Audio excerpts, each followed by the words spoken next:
늦게 오신 분은 오더라도 하죠. 한 분만. 한 분, 지금. 네. 네. 네, 기다려주셔서 감사합니다. 오늘의 3위를 맡은 주미옥이라고 합니다.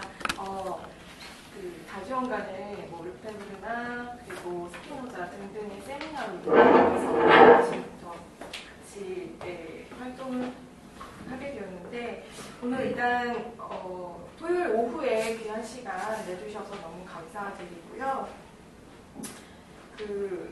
이번 행사는 이제 갈무리 출판사와 다동지성의 정원 주체로 오늘 천만 영화로 우리 시대를 읽다, 천만 영화의 관객 천만 관객의 영화, 천만 표의 정치 수강 기념으로 저자 강병기 선생님의 강연회입니다. 와주셔서 감사드립니다.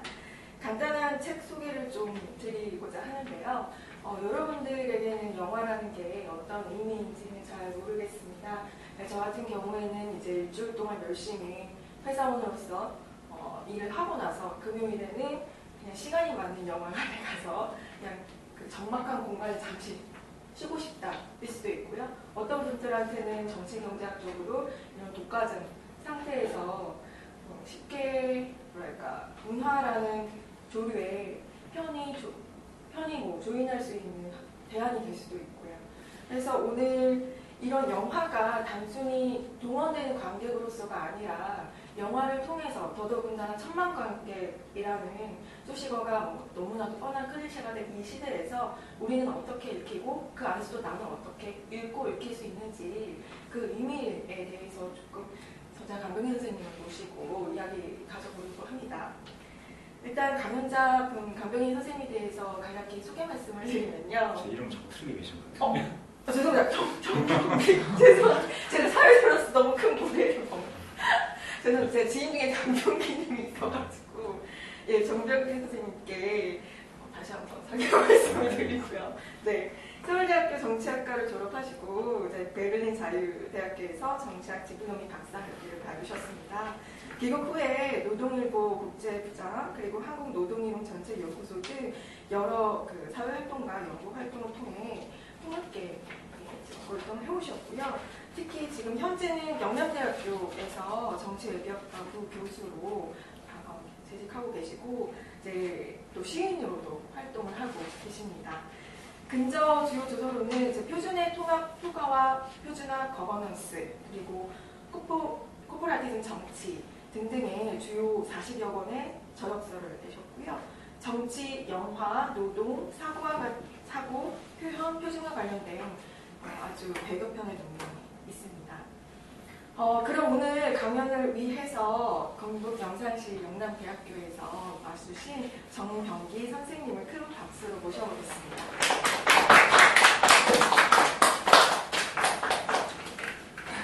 네, 이제 정식으로 시작하죠. 앉아서 하겠습니다. 오늘 좀 피곤해서. 제가 처음에 이 책을 출판할 때 저자 소개를 단 석줄로 보내드렸는데 아무래도 출판사에 팔아야 되니까 상세하게 써달라고 그래가지고 좀 지저분한 얘기를 많이 찍어놨습니다. 그래서 그러다 보면 내용이 좀 많아졌는데 뭐 다른 걸 다 떠나서 영화 분석으로 청소년 건 처음이에요. 그러니까 혹시 영화 하시는 분들이 보면 한장 기다릴 수도 있습니다. 제가 영화학 전공자도 아니고 독학으로 해서 한 거니까. 그리고 여기 대부분 논문들이 학술지에 나온 거지만 영화학 전문지나 문예지에 나온 것들이 아니고 주로 이제 그 비판적 학술지라든가 그 종합적인 사회과학 비판적 학술지 아니면 정치학 학술지에 나온 거기 때문에 제목도 그렇지만 정치학적 시각에서 본 거거든요. 그러니까 일반 영화학적 관점에서 보면 좀 다를 수 있습니다. 문학에서도 영화 분석을 많이 하죠. 주로 이제 시나리오 분석을 많이 들어갈 텐데 제가 이걸 뭐 하게 된 계기는 서울대도 썼지만 서울대학교에 한 2000년대 중반에 4년 동안 글쓰기 강의 교수하고 뭐 글쓰기 센터장 이렇게 좀 그쪽으로 오래 있었어요. 그래서 그때 학생들한테 글쓰기 강의를 하면서 좋은 소재가 없을까 싶어서 아무래도 재미가 좀 있어야 되니까 제가 평소에 술 많이 먹거나 좀 힘들거나 이럴 때는 그냥 영화를 봤으니까 이거 가지고 정치학 얘기를 하면은 재밌겠다 그런 생각이 또 떠올라서 실제로 학생들하고 그렇게 했었어요. 그랬더니 반응이 상당히 좋았습니다. 그러다 보니까 제가 나름대로 영화를 분석적인 시각에서 보는 게 상당히 재밌어져가지고 그 일을 이제 쭉 하게 됐고, 국제정치학회에서 우연히 또 정치학에서 영화를 조금씩 다뤄요. 아직 뭐 서울대 박종성 교수님이 전문적으로는 유일한 사람이지만 그분 책을 보고 제가 좀 많이 배웠는데, 단편적으로 이제 정치학 얘기를 거기서 이제 끄집어내는 그런 시도들이 좀 있었고, 그래서 주로 이제 전쟁 문제를 다루려면은 아무래도 정치학적 시각이 상당히 중요하기 때문에 그 영상위원인가 뭐 어딘가 뭐 하여간 그 영화 관련 배우들하고 감독들 이런 단체에서 정치학 연락이 와서 한국의 전쟁 영화를 가지고 정치학적으로 분석하자. 그래서 세션을 하나 만든 적이 있거든요. 섹션을. 그때 제가 참여하면서, 여기 이제 마지막 논문이 그겁니다. 그때 참여하면서 본격적으로 이제 논문으로 만들기 시작했던 거죠. 그러다가 지금 이렇게 계속 하고 있는 겁니다. 앞으로도 물론 재미가 재밌어져가지고 하겠지만, 이게 재밌다 보니까 문제는 논문을 한두 개씩 쓰다 보니까 재미가 없어져버렸어요. 이제 일이 돼가지고 단순히 즐기는 게 아니고 그런 단점도 좀 있지만, 뭐 재미가 없으면 계속 할 수 없겠죠. 재밌는 걸 해야 되니까 여담이 좀 길어지면 한데, 정치학을 아무래도 하다가 또 영화를 좀 하다 보니까 점차적으로 영화학 쪽으로 관심이 자꾸 길어지면서 정치학 쪽에서 조금씩 몰아치는 경향이 생겨나면서 정치학 논문을 써야 된다라는 그런 이제 마감일이 다가오고 뭐 또 이게 이렇게 되면은 영화나 시를 들여다보고 싶고, 또 영화나 시 쪽에 이게 마감일이 다가와가지고 또 하다 보면 또 정치학을 또 보고 싶고, 이게 하기 싫은 그 사람의 그 사람 심리가 다양하게 하는 게 어떤 면에서 장점이 되기도 하고 그래요. 이거 하기 싫으면 저거 하고 이런 식으로 또 빠져나갈 길이 있으니까, 한 시간 길지 않은 시간에서 뭐 준비는 조금 해왔습니다. 5가지, 10페이지 정도 PDF를 만들어 파워포인트 만들었는데 5가지 얘기를 해봅니다. 일단 천만 영화의 의미, 정치학적인 시각에서요. 그 다음에 제가 분석한 주요 대상 영화에 아주 간략하게 설명드리고, 정치 영화를 어떻게 규정할 건가, 그 다음 정치적인 것, 정치 영화, 정치인에서 다루는 거니까 그걸 간략하게 말씀드리고, 그 다음 이 책 전체의 분석 방법을 대표하는 재현의 정치학, 표현의 정치학 말씀드리고요. 마지막으로 이 책에서 다룬 영화들을 간략하게만 말씀드리겠습니다. 천만 영화의 의미는, 천만은 관객에서 아무래도 찾아지겠죠. 한국 정치에서 천만이라는 것은 뭐 순전히 산술적으로만 의미를 얘기하는 겁니다. 사실상 보면 18대 대선, 이번에 박근혜가 당선된 선거죠. 여기에서는 문재인, 박근혜가 다 천만이 넘었어요. 상당히 양대 진영으로 완전히 구도가 형성되어 있는 그런 한국에서 예외적인 선거였죠. 물론 앞으로 이런 또 생기면 예외적인 선거가 아니겠지만 아직까지는 그랬고요. 그 이전에 97년 최초에 말하자면 정권 교체가 일어난 97년 선거 맞죠? 97년 선거 이후에는 1위 후보만 천만을 넘었었죠. 그래서 이 천만이라는 숫자는 상당히 중요한 거고, 또 우리나라 이 선거에서 보면 제3 후보가 당선 가능성이 없음에도 불구하고 항상 나와요. 한 명이나 두 명이 나오는데, 여기서 제3 후보 세 번째 3위를 한 후보가 당선 가능성이 없는데 상당히 정치적인 힘이 있는 사람이 나오거든요. 이해창도 3번 나와가지고 마지막에는 5% 정도 못 받았죠. 그런 사람은 나올 정도로 이걸 정치학적으로는 그냥 이제 중요하게 다루는데 요즘은 뭐 18대 예선부터 의미가 많이 없어졌지만 그래서 이 제3후보에 대한 뭐 기대 같은 것들 안철수 형사하고 마찬가지로 여기서 설명할 수가 있는데 제3후보가 항상 이제 나온다는 그런 역사적 사실, 그 다음에 또 이제 일반적으로 가정했을 때 4후보부터는 거의 의미가 없으니까 생각하지 않더라도 3명이 각축을 벌인다고 봤을 때 우리나라 유권자가 지금은 뭐 3천만이 훨씬 넘어가지만 대부분 유효투표만 따져봤을 때는 3천만을 조금 넘는 수준이었어요. 이제 18대는 좀 예외이고. 그래서 3천만 조금 넘는 숫자에서 1,000만은 3분의 1이거든요. 3분의 1이면 정확하게 세 후보가 각축을 하는 상황에서는 33.33% 더하기 한 표만 당선된다는 얘기예요. 산술적으로는. 그냥 그 숫자라는 거죠. 이 숫자가. 그래서 대단히 정치학적으로 이제 중요하다는 거고. 그 우리나라 정치가 뭐 협치 자꾸 얘기하지만 사실상은 다수결 민주주의입니다.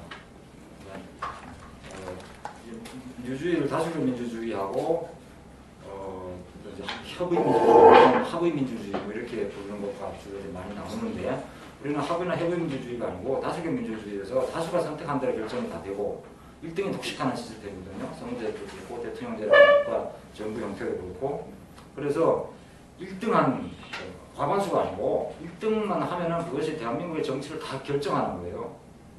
유감스럽게도 여기에 대해서 선거의 결과에 복종이 된다는 그런 이제 그 대중적인 그 설득 같은 거는 작용하는 거고 굉장히 분단한 상황이고 여러 가지 문제가 있겠지만 현실은 이제 그렇다는 겁니다. 그래서 이 1,000만이라는 숫자가 대단히 중요하다는 겁니다. 그리고 이때 1,000만에 흥행을 했다는 이 얘기는 국제적인 걸 떠나서 나중에 산술적으로는 대한민국의 정치적 의사의 다수를 차지하는 거고 또 실질적으로 이 다수가 결정한 것이 대한민국의 정치의 대부분을 차지한다는 얘기죠. 그래서 이 숫자가 이제 중요하다는 거고 영화를 분석할 때도 그러한 맥락에서 제가 이제 들어가 본 겁니다.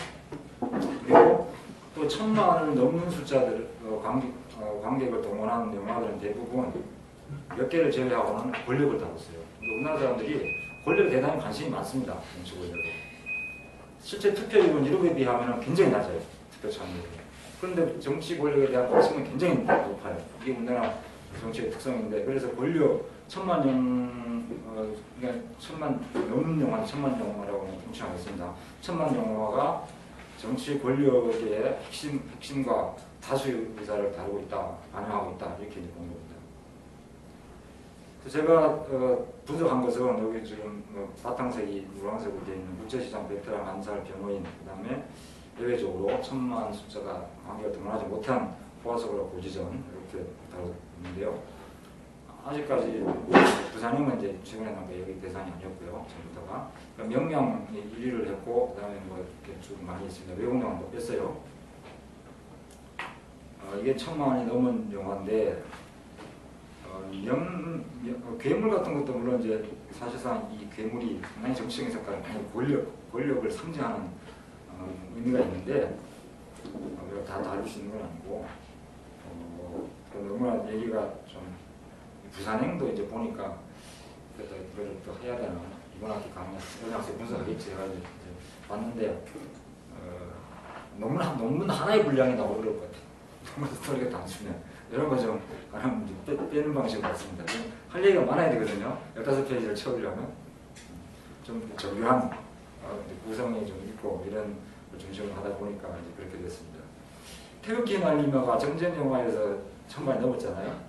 근데 태극기 휘날리면은 이걸 과연 전쟁 영화로 한국적인 것만 제가 또 다뤘습니까? 전쟁 영화로 볼 수 있는가 하는 문제였어요. 많은 평론가들이 지적을 했지만 굳이 한국 전쟁이 아니어도 이 얘기는 충분히 할 수 있다는 거예요. 태극기 휘날리면서 형제간의 무역 이런 얘기는.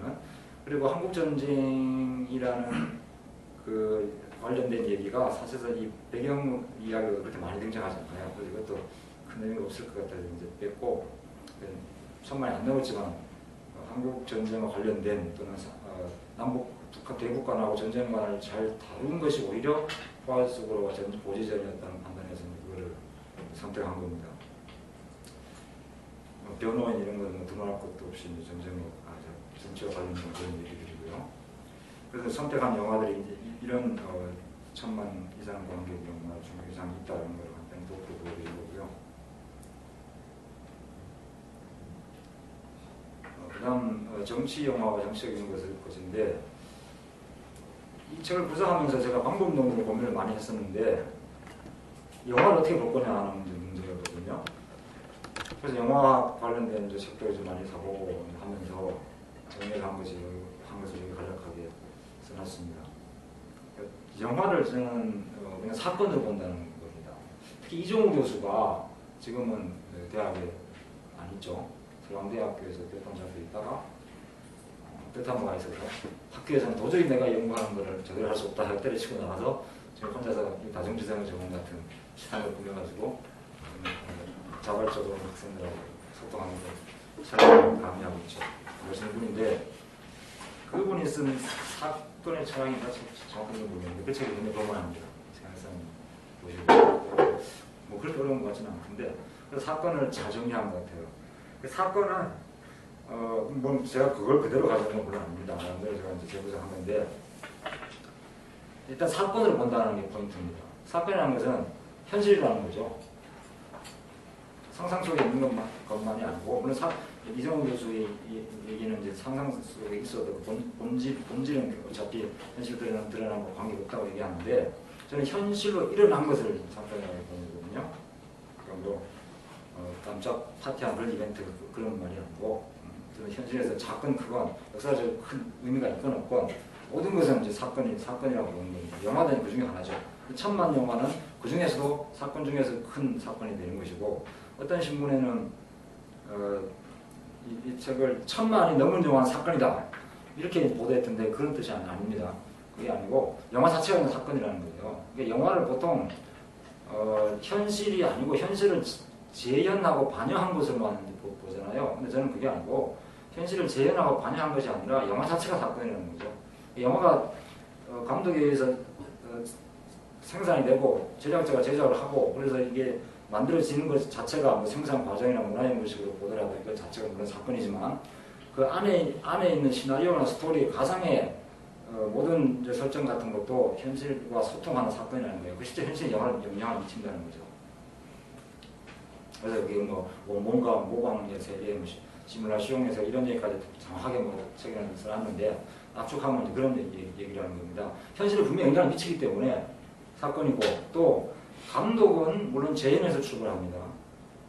그 사람이 과거의 얘기를 가지고 암살같이 과거의 얘기를 가지고 현실에 영화를 만들어냈던 아니면 미래의 어떤 그 픽션을 가지고 구성해가지고 3000년의 얘기를 가지고 했던 그것은 이 사람이 지금과 관객과 소통하기 위해서 만드는 영화이기 때문에 지금 현실을 반영할 수밖에 없고 따라서 그것은 소통이라는 걸 완전히 단절된 아무리 예술적으로 할지라도 완전히 단절될 수는 없고 그것이 분명히 영향을 미친다는 거죠. 그래서 어떤 현실을 반영하는 것을 출발하지만 결국은 감독의 행위도 사건이에요.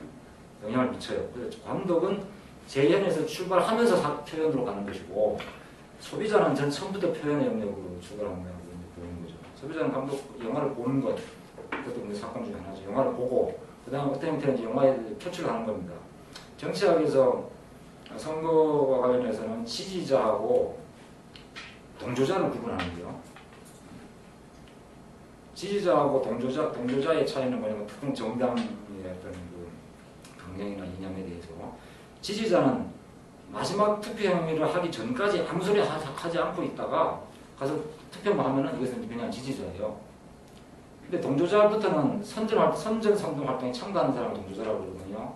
그래서 더 적극적이고 정당이 되겠지만 정당이 아니더라도 동조자가 된다는 얘기는 투표하기 전에 내가 누구를 지지한다라는 말을 하는 순간 이 사람은 지지자가 되는 거예요.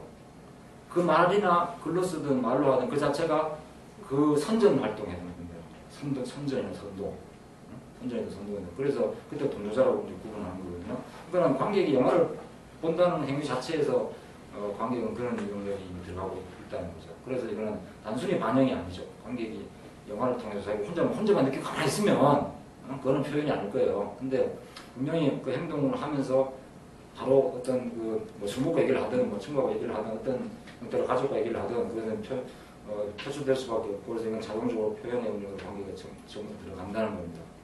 그래서 뭐 소비함으로써 표현한다는 거죠. 생비자라는 표현을 굳이 언급하지 않더라도 그렇게 들어간다는 것이고요. 그래서 영화는 결국은 이걸 다 뭉뚱그려서 본다면 영화는 재현에서 출발하지만 결국은 곧바로 표현의 영역으로 들어간다 이렇게 보는 겁니다. 근데 이 사건은 사건인데 어쨌든 대중문화 속에서 출발한 거니까 문화적 사건이라고 수식어로 붙이는 겁니다. 정치학적으로 보면은 이 문화라는 것 자체가 정치가 실현되고 또 정치적 의미가 발생하는 장이죠. 그래야 이제 말이죠. 그래서 이 정치 영화에서 특히 이 문화적 사건이라고 봤을 때 이것은 정치적인 것을 재현하고 표현하고 그 자체로 아까 말씀드린 것은 하나의 그 자체가 역사적 사건이 된다는 겁니다. 근데 정치 영화라는 것은 정치적인 것을 다룬 영화를 이제 말하는 것을 제가 정의를 내렸는데 이 정치적인 것이라는 건 포괄적인 의미예요. 정치학에서는 굉장히 이거를 권력이라는 것도 굉장히 정교하게 다양한 논란들이 있고 논의들이 있는데 그렇게 복잡하게 책에 이렇게 썼지만 살짝 소개해놓고 결과적으로 그냥 뭉뚱그려서 일반적으로 정의를 했습니다. 정치적인 것이라는 건 한마디로 정치 권력과 연결되는 정치적인 거예요. 근데 정치 권력을 또 어떻게 규정할 것이냐라는 이제 문제가 되는데 여기는 안 썼지만은 미시정치학 쪽으로 들어가면 유럽의 68혁명운동 이후에 미시정치학이 사실상 굉장히 중요해졌잖아요. 그러니까 이제 남녀간에 결혼하면 일단 가정이라는 어떤 것들 테두리 속에 들어가고 그래서 가부장적이라는 것이 아주 가시화되어버리는데 그렇지 않은 뭐 아직 만나고는 썸탄 관계일지라도 거기는 분명히 어떤 권력관계가 작동한다고 보는 거죠. 그게 이제 미시적 부분까지 들어가는데 저도 뭐 기본적으로 그렇게 하고 있지만 이 책에서는 그렇게 규정하지 않았습니다. 정치 권력을 좀 더 좁혀서 정치 영화를 다루기 위해서 가정까지는 사적 영역을 보고 그 사적 영역을 넘어가는 가정 바깥으로 넘어간 것부터를 정치적 권력 관계라고 봤어요. 근데 중간중간에 가부장주의 문제가 이제 들어갑니다. 근데 여기서 말하는 가부장주의는 가족이라는 테두리 내에서 본 게 아니에요. 사회적 측면에 직접 연결되는 가부장주의를 본 겁니다. 가족 얘기가 나오더라도 이 문제는 그렇게 이해하셔야 되고요. 그리고 또 이 정치적으로 이제 분석하고 최종적으로 이걸 현실 여타라고만 얘기하면서 끝나지 않고 또 좀 더 시사점을 제시해야 되기 때문에 그래서 민주주의 문제를 연결시켰습니다. 제가 이번 학기 때 민주주의 문제를 다루는데 이 제목은 민주주의와 리더십을 이해해요. 저는 리더십을 안 가르치고 민주주의만 가르치는데 대부분 학교가 좀 그렇지만은 민주주의만 하면 학생들이 잘 안 들으니까 그냥 뭐 리더십 인기가 있으면 리더십 한번 더 집어넣고 커뮤니케이션 인기 있으면 커뮤니케이션 한번 더 집어넣고 이런 식으로 과목이 그냥 만들어진 거예요. 근데 제가 첫 시간에 얘기했는데 이 민주주의와 리더십 자체가 모습니다. 리더십이라는 말은 민주주의적 리더십을 얘기해야 되는데 리더라는 것이 없을 때 진정한 민주주의다. 그러니까 아무도 지배하지 않고 누구로부터 지배받지 않는 상황, 완전한 자유, 완전한 평등. 이것은 배치되는 것이 아니고 같이 이루어져야 그게 되는 것이고 따라서 정치학 보는 학생들한테 항상 얘기하죠. 너희들이 리더십을 배우러 왔느냐, 리더를 배우러 왔느냐. 그럼 진작부터 포기해라 얘기하는데 그런 생각 자체가 잘못됐다는 거죠. 아무도 리더라는 생각을 갖지 않아야 진정한 민주주의가 되고 진정한 민주주의가 이루어져야 진정한 정치학이 성립되는 것인데 그건 이제 리더십을 강조하는 우리 사회의 분위기가 지금 그렇게 되어 있잖아요. 그래서 민주주의 여기에서도 이제 그런 의미에서 얘기를 계속하는 겁니다. 특히 그래서 뒤에 제가 잠깐 말씀드리겠지만은 저는 그래서 특히 한국 사회에서 민주주의 아까 말씀드렸지만은 리더십을 강조하고 또 다수결 민주주의로 굳어진 민주주의이기 때문에 특히 이런 민주주의에서는 그렇고요.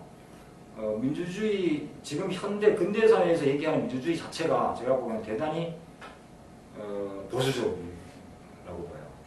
민주주의를 본질이 그렇다는 것이 아니고 현실적으로 얘기되고 있는 민주주의가 특히 한국에서는 더 그렇습니다. 그래서 이 영화에도 그게 나타나고 있다는 거죠. 한국의 민주주의는 보수적이라는 거예요.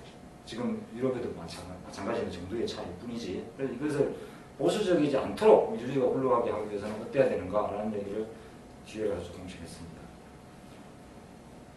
그 다음 재현의 정책하고 편의 정책을 그것도 뭐 복잡하게 들어가지 않고요. 간단하게 말씀드릴 건데 정치학에서 민주주의와 연결시켜서 리프레젠테이션, 재현인데 뭐 사회학이나 문화학 쪽에서도 많이 하지만 정치학에서는 이게 대표, 대리, 대변 이거하고 같은 단어예요. 리프레젠테이션. 그러니까 지금 사회에서 국회의원들이 국민을 대표하죠.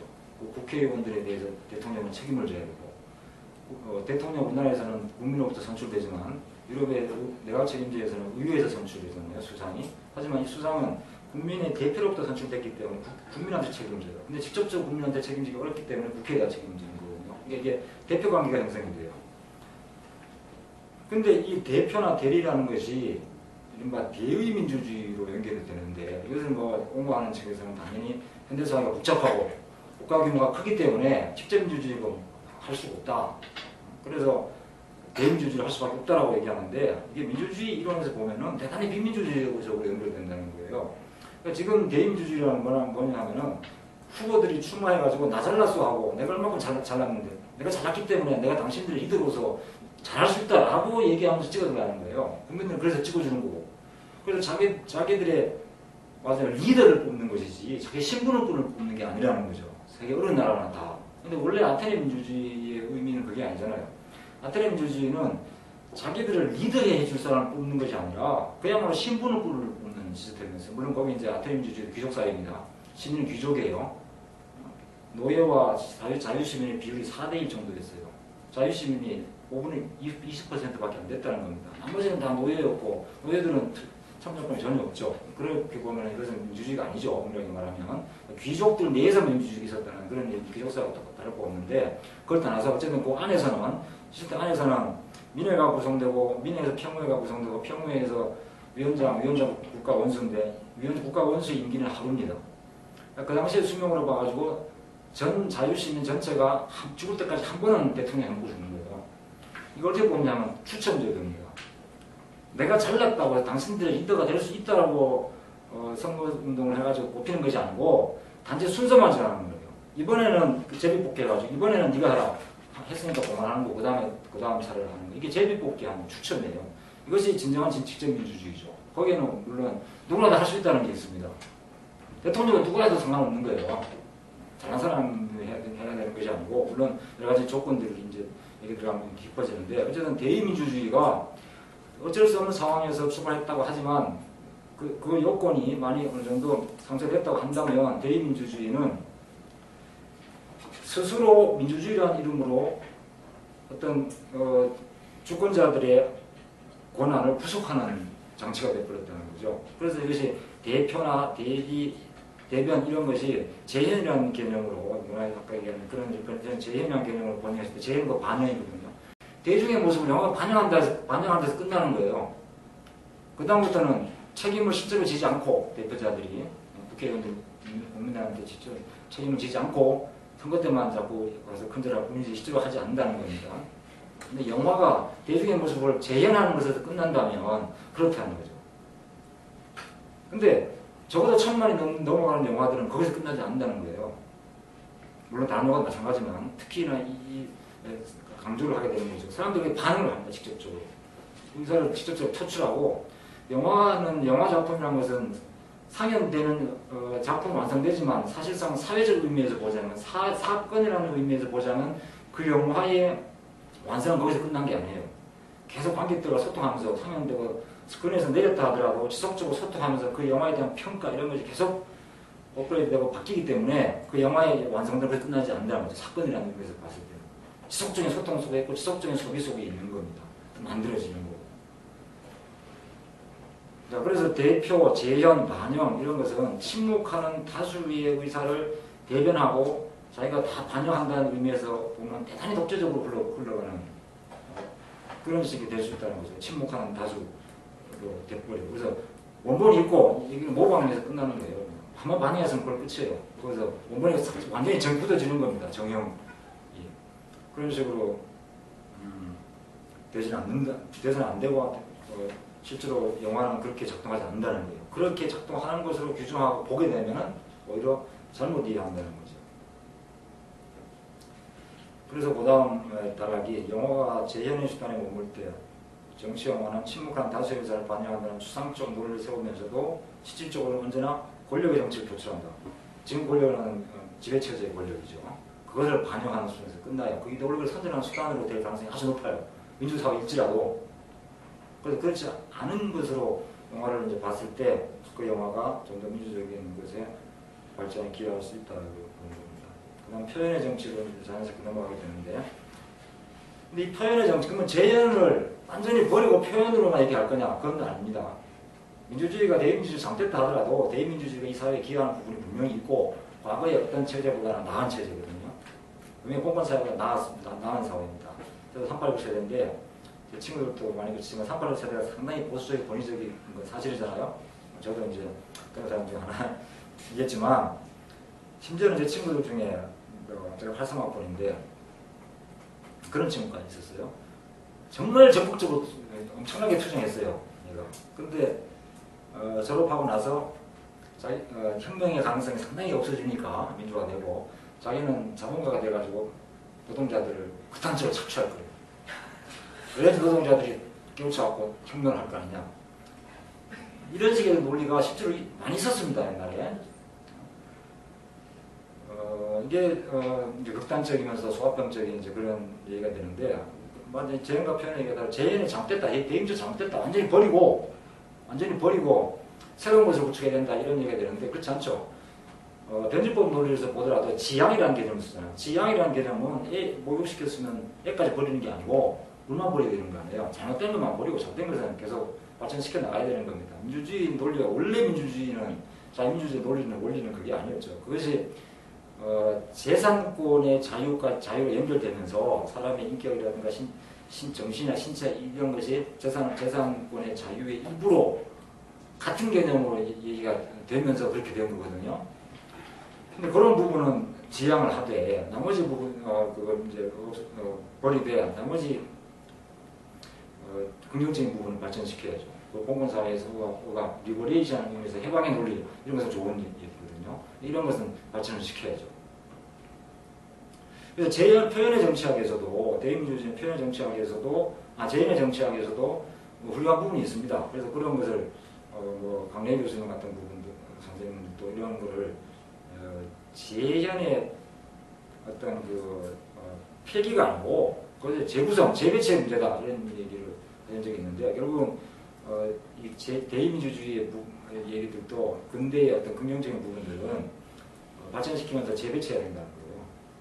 근데 그런 부분도 저는 이제 찬성을 하고요. 근데 거기서 좀 더 나아가서 거기서만 머무르는 것도 문제라는 거예요. 단순히 재배치의 문제가 아니라 완전히 폐지해야 될 부분도 있어요. 근대 민주주의의 굉장히 중요한 핵심의 한 부분을 차지하고 있는 부분을 포기하지 않고서는 탈근대로 완전히 너무 이해하기는 어렵다는 거죠. 그래서 탈근대나 포스트라는 개념 자체가 완전히 벗어난다는 게 아니잖아요. 영어의 포스트는 단절과 연속의 개념을 같이 가지고 있어요. 그래서 탈이라고만 번역하기도 어렵고 후이라고 번역하기도 어렵고 상황에 따라 두 가지로 번역하잖아요. 우리도. 그래서 연속과 단절의 의미도 이건 이제 그런 맥락인데 단절할 것도 단절해야 된다는 겁니다. 그래서 이제 사건으로서의 영화에서 관객은 현실에서 이제 주체인데 영화를 통해서 재현되거나 동원되는 대상은 분명히 아니죠. 지금까지 말씀드린 것처럼. 그래서 관객은 영화를 자신들의 욕구를 표출하는 시공간으로 본다는 겁니다. 그래서 관객은 때로는 감독의 무시까지 읽어내요. 저는 대중을 100% 믿지는 않습니다. 대중도 어리석을 대단히 어리석습니다. 그래서 이 가모리 조동환 선생님 같은 경우는 그걸 다중이라는 개념으로 설명하시면 알고 있는데 군중이 아닌 그런 경우에 다중이라고 표현하는데 다중이 됐든 대중이 됐든 어쨌든 두 가지 측면이 이제 존재한다는 겁니다. 그런데 이 관객들이 표현의 정치학적으로 긍정적인 측면에서 들어가게 되면 감독이 무시되거든요. 그러니까 저는 작가주의를 포함시키지 않습니다. 물론 작가주의를 끼워넣으려면 작가주의도 하고 있어야 돼요. 예술적 분석에서는 그렇겠죠. 작가주의 굉장히 중요하죠. 이 감독의 스타일, 예술적 스타일을 가지고 이걸 분석해내야 되는데 저는 그거 관계없이 감독이 의도했든 안 했든 그 사람 예술적 스타일 관계없이 이것은 하나의 사건이에요. 감독의 행위 자체가, 이 영화 자체가 사건이기 때문에 감독이 의도를 했든 안 했든 거기에는 뭔가 담겨 있어요. 저는 그걸 보겠다는 거죠. 그것이 때로는 감독의 무식이 될 수도 있는 거예요. 그래서 관객들은, 저도 관객의 이제 하나로서 분석하는 관객이겠지만은 하나로서 그것까지 이제 낸다는 거죠. 근데 저는 이거를 논리적으로 논문을 만들어내면서 분석하지만 일반 관객들도 그렇지 못할 뿐이지 할 수는 있다고 봐요. 그런 어떤 착상 같은, 발상 같은 거는 그런 나오거든요. 그래서 제가 학생들한테 논문 쓰는 방법을 가르치는 거예요. 그럼 이 학생들은 영화를 선택해서 논문을 써냅니다. 그 중에 훌륭한 것은 제가 진보평론 같은 데 이제 속에서 실어주기도 하고 이러는데 학부생들도 그런 게 나와요. 조금 제가 다듬어주면. 이제 맞으면 이걸 이제 어떻게 글로 구성해 내느냐 하는 이제 그런 실력의 그런 실력의 차이일 뿐인데 그런 의미에서 다른 관계들도 마찬가지라는 겁니다.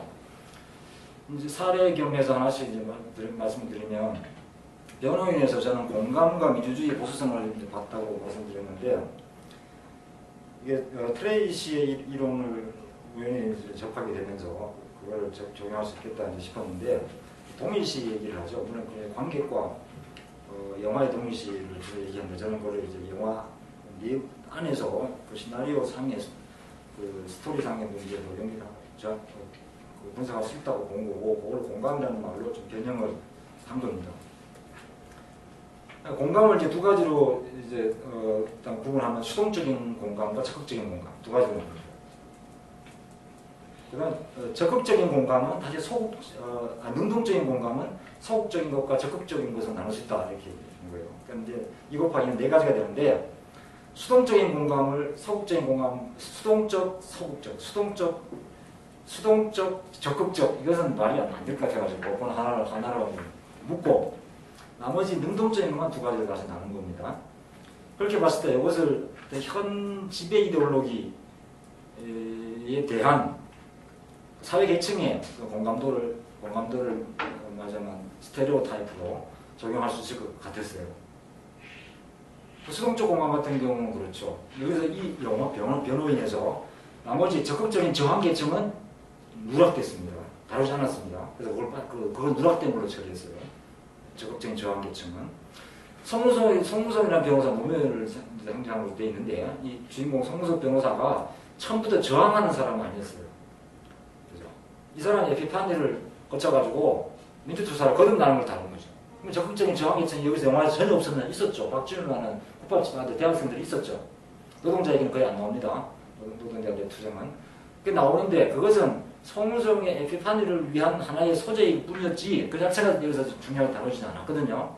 그러니까 그것은 누락된 것으로 본 겁니다. 그건 누락된 것이고 나머지만 보자면 일반 송무섭의 고등학교 동기라든가 아니면 그 외에 다른 특히 이제 여성들이 그렇게 표출됐고 나머지 사람들은 다 수동적인 공감이에요. 이 수동적 공감은 이 지배 이데올로기에 저항을 못하고 공감을 하는데 수동적이에요. 자기가 나서서 주체적으로 한 것이 아니라 외부에서 주입된 그래서 마지못해 따라가는 형태의 공감이었다는 거죠. 이것을 그 이유를 사회적 공포라고 본 겁니다.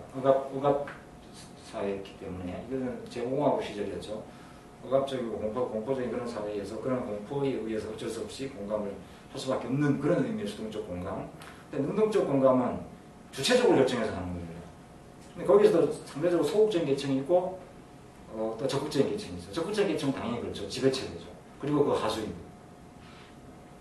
지배체제가 아니라 지배층과 하수인들. 지배층은 뭐 만화에도 아실 거고 재벌, 고위 정치 이런 사람들일 것이고 하수인은 자경감 같은 사람입니다. 자경감은 순경을 말단 경찰에서 시작했기 때문에 이 사람을 핵심 지배계층으로 보기 어렵죠. 근데 그 하수인이나 관리인의 역할을 볼 수 있는데 근데 상당히 적극적으로 주체적으로 보이는 편입을 합니다. 근데 송무섭 같은 사람은 이른바 주류 문화가 있고 하부 문화가 있다면 주 문화가 있고 하부 문화가 있다면 하부 문화는 뭐 학벌이라든가 뭐 지역이라든가 뭐 이런 이런 것을 이제 하고 문화라고 이제 보죠. 근데 거기서 특히 학벌이라는 부분에서 송무석은 핵심 지배계층이 아니었어요. 상고 출신이기 때문에. 좋은 대학 나와가지고 사법고 싶은 사람들이 그 이제 사법계 내에서도 간호사에서 이제 주 지배계층이고, 그 사람은 상고 나와가지고 고시를 받기 때문에 결국 거기서 못 견디고 소외당하고 해서 나와가지고 세법 변호사가 되잖아요. 법무사가 됐다가 세법 변호사가 되잖아요. 이런 경우를 소극적인 능동적 공감 계층이라고 이제 본 거죠. 근데 이 사람들은 특정한 지분을 가지려고 합니다. 적극적으로 편입되려고 하고, 거기에 편입되면서 자기가 가질 수 있는 지분을 챙기는 정도에서 공감을 표출하는 사람들이에요. 이런 상황에서 저항적인 계층 사람과 만나게 되면서 거기에서 공감의 이반을 꾀하게 되는데요. 이 공감의 이반으로 나가게 되는데, 이 공감의 이반은 적극적인 지배층은 거의 안 일어나는데, 적극적인 능동적 공감을 하는 계층에서는, 근데 소극적인 능동적 공감을 하는 계층이 있어서는 그 지분을 충분히 차지하고 있는 상황에서 일어난다는 겁니다. 송무석이 대표적이에요. 이 사람은 세법 변호사 성공했어요. 돈도 많이 벌었어요. 그래서 이걸 통해서 주주 지배계층을 편입하고자 하죠. 여투 국가대표가 돼가지고 기여를 하겠다, 이런 식이에요. 근데 그게 농담이 아니고 실제로 영화에서 중요한 부분이었어요. 그렇게까지 할 정도로 편입하고자 하는데 이것이 그렇게 되지 못합니다. 이 사람의 사고가 법치주의가 있었다는 겁니다. 이 사람은 그래서 세법 변호사가 송무석 변호사 사무실 앞에 나와가지고 막 시위하고 막 이러잖아요. 근데 뛰어내려가고 자기는 사무장에 말리죠. 대충 해서 걸려보내자. 뛰어내려가고 자기는 당당히 하겠다. 자기는 합법적으로 일하는데 왜 이런 식이에요. 그럼 내려가다가 가서 변호사 세법 사법전사들하고 가서 얘기하기 전에 대학생인 것처럼 모르는 사람이 쫓고 들어오고, 경찰이 체육탄이 터지고 경찰이 오면서 고 이제 시퀀스가 끝나잖아요. 근데 이것이 이제 복선이었죠. 뒤에 이 사람이 이렇게 자기는 합법적으로 행동을 하고, 그래서 열심히 노력해가지고 성공해서 주주계층이 편입하고자 하는 이런 합법적인 정당한 노력조차도 부딪히는 거예요.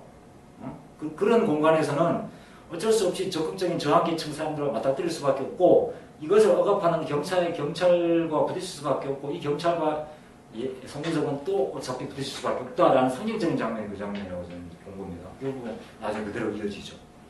그러면서 이제 공감의 이반이 이루어지는 겁니다. 그런데 이것이 이 변호인이라는 영화는 이 안에서만 그런 것이 아니고, 그래서 재벌 얘기가 되는데 거기 이청준인가 재벌 2세가 나오죠. 근데 이 재벌 2세는 근대화론에 젖어 있는 미국식 민주주의론자예요. 미국에서 유학을 했고, 오공화국에 적합한, 오공화국은 이미 신자유주의가 맹화적으로 도입되는 시기예요.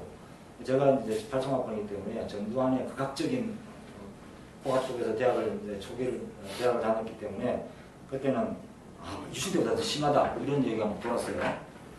제가 유신 때는 대학을 안 다녔으니까 모르고, 선배들하고 유신 때보다 심하다 그런 얘기가 있는데, 뭐 정치적으로는 그럴 겁니다.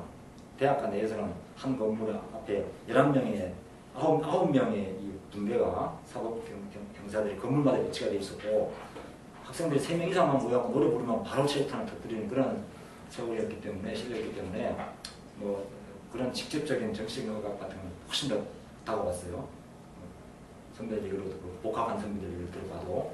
근데 또 다른 측면에서 보자면은 그때 3S 정책이라고 들어보셨잖아요. 스크린, 섹스, 스포츠 이렇게 해가지고 문화적으로 터놓습니다. 그 다음에 컬러 TV가 도입이 됐고, 그전에는 컬러 TV 도입 안 했잖아요. 갑자기.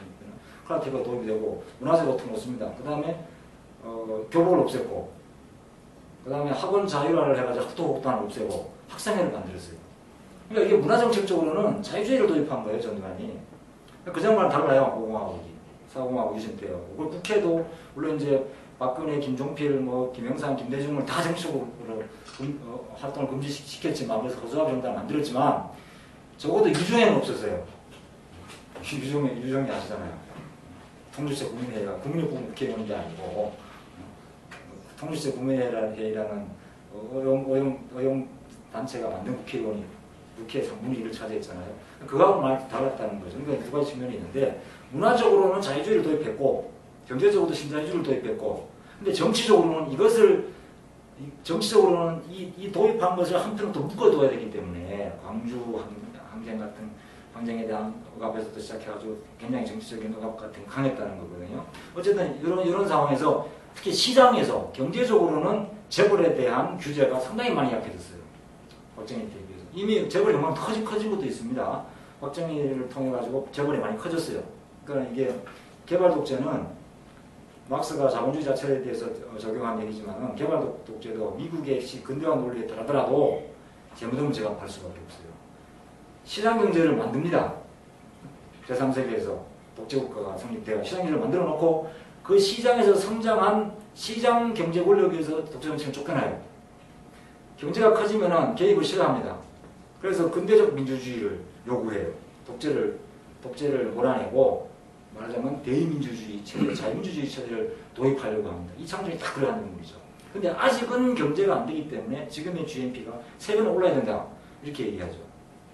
그러면서 과거와 달리 지배계층의 주류 변호사, 정관예우가 비롯한 그런 변호사를 자기 고문 변호사를 쓰려고 하지 않고 학벌이라는 하부 문화에서 소외되는 송무석 같은 하지만 세법에 밝은 능력 있는 시장 경제에 적합한 그런 기능인을 자기 고문 변호사를 앉히려고 하는 거죠. 세월이 변한 거거든요. 이게 이제 영화에서는 잘 다루고 있어요. 근데 이것이 영화에서는 그런데 관객과의 이 영화와의 소통을 이제 보게 되면은 일단 영화에서 또 여성을 다루는 부분이 그 당시에도 분명히 기자라든가 변호사라든가 뭐 이제 경제부문이나 이런데 여성들이 많이 진출했어요. 80년대에도. 그런데 영화에서는 그게 전혀 안 나타나잖아요. 여성들은 굉장히 수동적인 존재로만 묘사가 됩니다. 영화에서는 뭐 이 자체가 송우석이라는 노무현을 상징하는 그런 말하자면 정치적 민주주의에 한정된 얘기를 다루기 때문에 그렇다고 한다 이해할 수 있지만 유감스럽게도 이 불임 사건을 둘러싼 정치인 공방 이 사건을 과거에 실제로 재판하고 했던 검사 판사들 그 다음에 여기서 피해를 본 당사자들 이런 사람들이 영화 밖에서 스크린 밖에서 엄청난 논쟁을 했고 막 시위도 하고 그랬거든요. 그래서 뭐 그때 당시에 있었던 변호사들이 지금 사고가 빨갱이다라고 얘기할 정도로 자가당착의 발전 주장도 나오고 그랬었는데 그런데 이상하게 여성 문제에 있어서는 거의 항복했어요. 한두 사람만 항복했어요. 영화 평론가들조차도. 이 변호인이 얼마나 가부장적인 스크린 안에 가부장적인 담아졌는지를 거의 얘기를 안 했다는 거예요. 그래서 이것은 저는 영화 밖의 관객들도 영화관의 사회에도 바로 이러한 측면에서는 이 영화의 소극적인 능동적 공감이었다. 그걸 동일시로 해가지고 열망의 동일시하고 페티시적 동일시하고 초월적 동일시를 해가지고 공감을 했기 때문에 새로운 스크린 안과 밖에 걸 얘기했는데 거기에서 어느 정도 초월적 공감으로까지도 못 나갔고 그 중간 단계인 페티시적인 상황은 아니었지만 어중간한 열망의 공감 전범을 선택해서 담고자 하는 그런 정도의 수준을 얘기하는데 그런 정도의 반응을 보이지 않았는가. 그래서 우리 사회가 아직도 이 정치적 민주주의에 대해서 그러니까 이 송무석이라는 사람이 정치적 민주주의를 많이 주장한 거예요. 인권 문제를 언급한 거예요.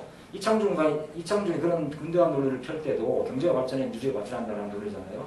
이 근대화는 미국 CIA가 외무부가 만든 거예요. CIA와 같이 3세계의 개발 독재를 지원하기 위해 만든 정치학적 논리예요. 그것이 나중에 정치학 학계로 넘어간 거죠. 근데 이러한 것에 아주 충실한 정반대 이것이. 그래서 그 이후에 어떤 가부장주의적 문제라든가 이러한 다른 어떤 권위주의의 반권위주의적인 이러한 것과는 전혀 관계없는 영화거든요. 진정 민주주의 것까지 나아가야 되는데 이 변호인은 거기에 갇혀있는 영화라는 겁니다. 그래서 송무석도 결국은 이창준한테 마지막에 이제 반론을 제기하는데 경제가 발전하지 않다 그래가지고 인권까지도 보장될 수 없다는 걸 동의할 수 없는 여기서 끝이에요. 거기에 대한 비판은. 더 이상 나가지 않습니다. 이 영화의 한계는 다 거기까지였다는 거죠. 유감스럽게도 영화 밖의 논란도 거기까지였어요. 이 변호인을 둘러싼 논란. 우리 사회가 아직도 그 정도 수준이 있다는 걸 이 영화에서는 이제 밝히고자 했던 것이고 국제시장에서는 이 세대 문제를 가지고 봤는데요. 5분 남았어요? 다 얘기할 필요 없으니까. 그래서 조금씩 말씀드리겠습니다. 여기서는 생략된 세대 정체성, 그다음 가부장주의. 가부장주의는 그 경향신문의 그 기자는 두개 통합까지 해가지고 다뤘는데 조중동 빼놓고 다 다뤘더라고요. 다른 일간지들 6개 신문 다 다루셨는데 경향신문 직접 제가 인터뷰 해가지고 상세하게 다뤘고 그 사람 진짜 읽고 썼고 다른 신문은 안 읽고 썼어요. 가운데서 지금 그 정도 자료만 가지고 쓴 것 같은데 그러니까 잘못된 보도들이 이제 많이 있지만 경향신문조차도 기자의 관점일 수 있습니다. 그거는 이 전체가 가장 중요하다는 것이 가부장주의다 이렇게까지 얘기하는데 그거는 아니고 그중에 한 필요가 그랬다는 겁니다. 이 국제시장에서 가부장주의가 아주 중요한 여기서는 중요한 부분을 다뤘는데 이 국제시장은 한마디로 세대 문제가 중심입니다. 그 세대에서 그 가부장주의 된 건데 핵심적인 걸 말씀드릴게요. 일단 덕수하고 달구를 제가 동일 인물을 본 거예요. 다른 인물로 나오지만 보면은 달구는 실체가 없는 인물이에요. 이 사람은 덕수라는 데는 항상 있어요. 덕수 가족회의 하는 데 들어가 있어요. 근데 아무도 달구와 논쟁하지 않습니다. 제가 보기에는 덕수 눈에만 보여요. 덕수 부인도 달구하고 대화하는 게 없어요. 근데 영화에서 굉장히 중요한 위치를 차지하고 있거든요. 그래서 저는 같은 사람이라고 본 거죠. 그러니까 덕수의 삶은 유은 인생이에요. 아버지가 죽으면서 얘를 자기 대신 살게 한 거예요. 덕수를. 이 사람은 아버지 세대와 일치한 겁니다. 자기 세대가 없는 사람이에요. 덕수가 가장은 자기 아들한테 자식들한테 가장이 아니었고 자기 형제들한테 가장이었어요. 그런 사람을 살았다는 거죠. 근데 이 시대가 우리 시대가 그랬습니다. 우리 시대가 사실상 아버지들이 많이 전쟁을 통해서도 죽고 뭐 하여간 많이 죽으면서 그 역할까지 다 했어야 되는 세대였어요. 그래서 뭐 그건 현실이 그런데도 또 다른 측면에서 이 시대는 미국 해방된 이후에 미국식 민주주의가 확 들어온 시기입니다. 그래서 미국식 민주주의가 유럽의 영향도 당연히 있죠. 완전 배제할 수 없습니다.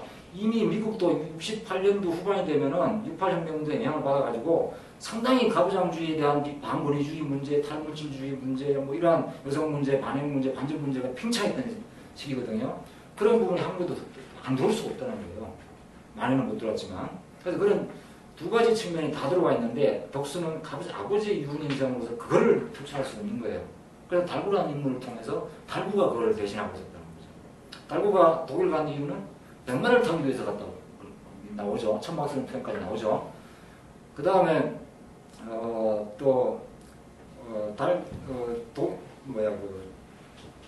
파독 가자고 얘기하고 올 때 힙합 하는 그런 펑크라고 그러나 뭐 그런 식의 복장을 하고 나타납니다. 그냥 우연 절대 아니죠. 달구는 그런 인물이에요. 그러니까 그리고 더구나 고아로 나옵니다. 달구를 둘러싼 가장적인 논란은 다 없애버린 겁니다. 철저한 천의 고아로 나오죠. 그런 것이 결국은 덕수의 또 다른 측면을 보여주고 한 것이 아닌가. 물론 감독이 의도하지 않았을 수 있습니다. 저는 그렇게 봤어요. 감독한테 안 물어봐서 알 수 없지만 그래서 굉장히 중요한 정신부사적으로 보자면 굉장히 중요한 인물입니다. 그래서 그걸 저는 이제 분열된 자다 이렇게 이제 표출을 한 것이고요. 자, 그 다음에 다른 측면에서 보자면은 이 가부장주의가 나오는데 이 가부장주의는 국제시장 가부장주의도 묘하게 나타납니다. 이 덕수의 고모는 남편을 때려요. 남편은 아빠 중독자가 능력이 없어요.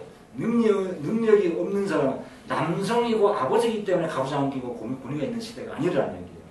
돈을 벌어야 권위가 있는 겁니다. 돈을 벌어오는 사람만 가부장이 되는 겁니다. 덕수도 돈을 벌었어야 되잖아요. 결국은 우리나라 같이 경제적으로 못산 이런 상황에서는 결국은 가부장적 권위는 철저하게 경제적인 권위. 이것이 자본주의랑 또 큰 의미의 자본주의가 연결되면 자본주의 사회에서의 가부장적 권위는 결국은 무치적 권위라는 겁니다. 과거의 봉건 사회의 가부장하고 다르다는 겁니다. 그게 갈수록 이제 점점 심해지는 그런 모습을 여기서 이제 보여주는 거고, 그래서 생존의 방편으로서의 가부장이었다는 겁니다. 국가의 얘기는 논란이 많이 나왔잖아요. 이것도 뭐 이건 논란이 굉장히 워낙에 많았기 때문에 제가 굳이 말씀을 안 드려도 될 것 같고, 저는 국가를 여기서는 한마디만 말씀드리면은 국가에 대한 언급을 교묘하게 피해감으로써 국가 이데올로기를 심어주는 영화다 이렇게 이제 봤어요. 애국가 얘기를 잠깐 나오지만 그걸 희화화시킨 거고 그런 논란들이 연결되지 않습니다. 그래서 교묘하게 웃음 코드로만 집어넣고 교묘하게 피해가요. 그래서 국가를 언급하지 않음으로써 현재 국가를 용인하는 그런 방식으로 영화가 아닌가라고 보는 거고 암살도 뭐 워낙에 많은 방대한 일을 할 수 있는 이제 영화인데 민족주의 문제를 이제 공부해요. 민족주의를 휴머니즘하고 민족주의하고 이걸 엮어서 네 가지 경우의 수를 나눠가지고 인간적 민족주의하고 비인간적 민족주의 이렇게 또 이제 본 거고 여기에서 또 마찬가지로 역사적 사실하고는 굉장히 다르게 총에 대한 고증은 상당히 잘 돼가 잘 꾸몄다고 하는데 독립운동의 역사는 대단히 좀 왜곡한 측면이 많죠. 그래서 김문봉하고 김구의 관계라든가 김문봉은 공산주의자였는데 그런 것들이 완전히 다 배제되어 있어요. 진보적 민족주의는 철저하게 배제되어 있는 상황입니다. 그래서 다 이치되어 있는 그런 이제 영화라는 거고 결국은 여기서 얘기하는 것은 민족자 그러면서 일본인에 대해서는 긍정적인 신문도 있다라고 이제 보는 겁니다. 그래서 민족자를 입각한 합리적 인간적 민족주의를 주장하기 위한 그런 이제 구성을 이제 보여주고 있는 거고 역사 청산 미래전망 이런 것도 이 영화 뒷부분이 굉장히 서구 영화식으로 서구 장르 영화식으로 꾸며놨는데 베트남 마지막 장면도 그렇잖아요. 재밌게 하려고 굉장히 그 영상이나 이런 것을 장관이 될 정도로 멋있게 꾸미고 긴 시간을 할애하잖아요. 격투신 이런 것을.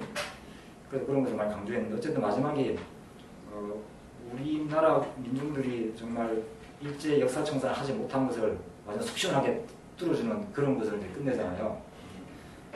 그런 의미에서 상당히 그 사람들한테 관심을 주목받은 그런 영화라고 볼 수 있는데 속 시원하게 잘 꾸며놨죠. 근데 그런 그 가능성이 있는가는 다른 문제지만 이거는 아까 말씀드린 그런 표현의 정책을 보자면 말하자면 우리 지금 민중의 욕구를 제대로 정확하게 직설적으로 드러낸 영화라고 볼 수 있는 거죠. 그 사이에 뭐 많은 다른 얘기를 할 수 있는 거지만 시간 없으니까 좀 넘어가겠습니다. 이건 뭐 워낙에 많은 논란이 돼 있었기 때문에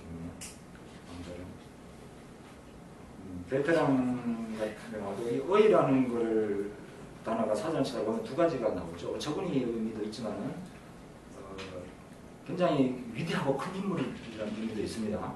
의가. 그래서 저는 이 영화를 어이없는 영화다. 주무적 표현입니다. 여기서 의를 없애자고 하는 감독에서도 있지만 작가에서도 있지만 실제로는 이 영화 자체가 대단히 어이없는 영화였다는 겁니다. 소형 가부장주의를 정확하게 어필하고 있는 영화였다는 겁니다. 국제시장보다도 더. 그 다음에 집단주의죠. 서로가 완전 철저하게 드러나 있고. 재밌는 것은 다른 것은 뭐 시훈이 읽어보시면 이제 제가 이해할 수 있는 부분이고요. 제가 재밌게 본 것은 이 대중의 불확실성 이것을 결론 삼아 했는데 마지막 장면을 두고 논란이 많았죠. 평론가들 사이에서도 둘이 싸우는데 핸드폰을 막 찍고 있는 대중의 모습들.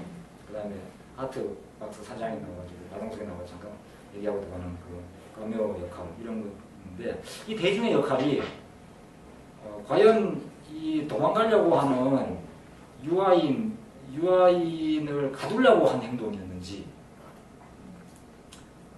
아니면은 그 핸드폰으로 다 찍어가지고 고발하려고 하는 적극적인 행동이었는지 이 논란이었잖아요. 근데 저는 아니라고 본 겁니다. 다수가 그렇게 봤는데 이 영화는 철저하게 뒤에 이 재벌에 대한 이걸 예술적으로 보면 완성도가 떨어진다고까지 얘기할 수 있을 정도로 철저하게 다루지 않습니다. 뒤에 어떻게 하는지를 다루지 않고 그 아버지에 대한 처벌도 전혀 언급하지 않습니다. 재벌 3세니까 재벌 2세겠죠. 처벌 같은 것도 조사 과정도 거의 다루지 않고 그냥 열어둔 거예요. 관객한테 맡긴 거라는 거죠. 그리고 또 한 가지는 이 여형사의 잠깐 이거 먼저 얘기하고 다시 말씀드릴게요. 여형사 이름이 걔는 미스 뭐죠? 미스봉. 미스봉으로 나와요. 그죠? 굉장히 당찬 여자로 나오는데도 불구하고 이름은 미스봉이에요. 봉이라는 단어도 그렇지만은 왜 미스라고 해석할까? 옛날에는 미스라는 걸 다 경리나 뭐 이렇게 사관 이런 사람들 다 미스라고 불렀는데 이름을 안 부릅니다. 그죠? 또 변호인에서도 그 엄마는 시나리오상 이름이 있음에도 불구하고 이름이 한 번도 등장하지 않아요. 시나리오 이름이 있는데 영화에서는 뭐 이러한 것이 감독의 무의식 중에 들어가 있는 거예요. 굉장히 가부장적이죠. 그것을 아무도 이 관객들이나 영화 평론가들도 그걸 언급하지 않았던 거고. 그러니까 우리 관객들도 그런 점에서 가부장적인 것이 굉장히 젖어 있다는 겁니다. 아직도 우리 더빙 영화 보면은 외국 영화를 더빙한 걸 보면은 특히 가족 영화들이요. 일반 뭐 청춘 영화 그러지 않아요. 가족 영화를 보면은 엄마는 꼭 아빠한테 존댓말 쓰는 거 나와요. 영어를 존댓말 안 쓰잖아요. 아빠는 반말 써요. 근데 이게 보죠? 실제로 지금 가족에 그런 가족이 있습니까? 없잖아요. 더빙한 영화는 아무도 이상하게 느끼지 않는 거예요. 그걸 우리가 극불이 박혀 있는 거예요. 현실과 생각이 결여되어 있으면서 못 느끼는 거예요. 그걸 그런 것들이 이 영화에도 그런 장면들을 많이 볼 수가 있는데 대중에서 다시 돌아가서 이 대중이 저는 이것을 4인칭 시점이다 이렇게 이제 얘기하는데 일본 소설에서 나온 개념이죠. 빙의 관점이 4인칭이에요.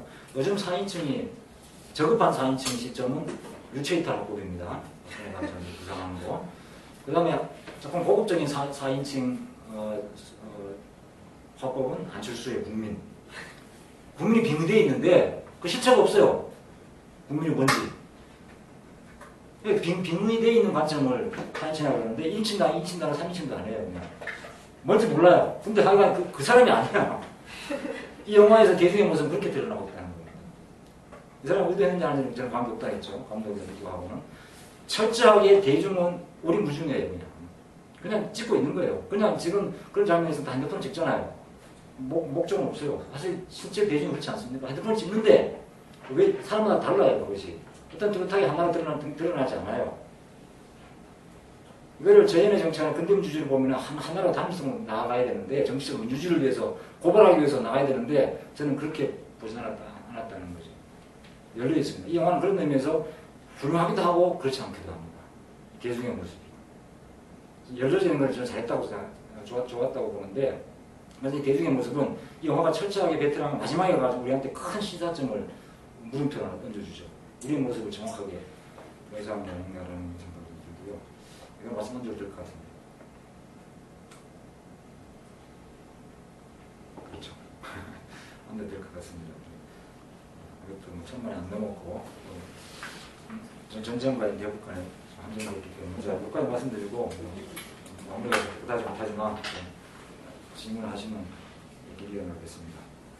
10분 정도 쉬는 시간을 갖겠습니다. 8시 20분까지 착석 다시 부탁드리고요.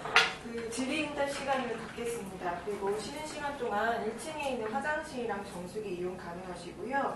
질의응답 시간 끝나고 나서는 사인회를 가질 예정인데요.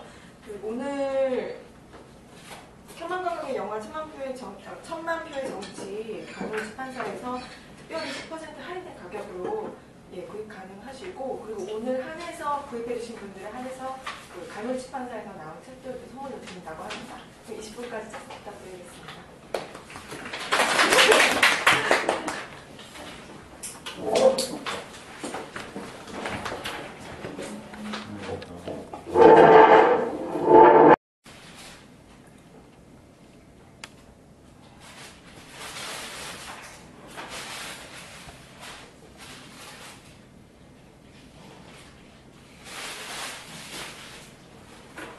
네, 아직 몇 분 안 계시긴 하지만 1시간가량의 질의응답 시간을 갖도록 하겠습니다.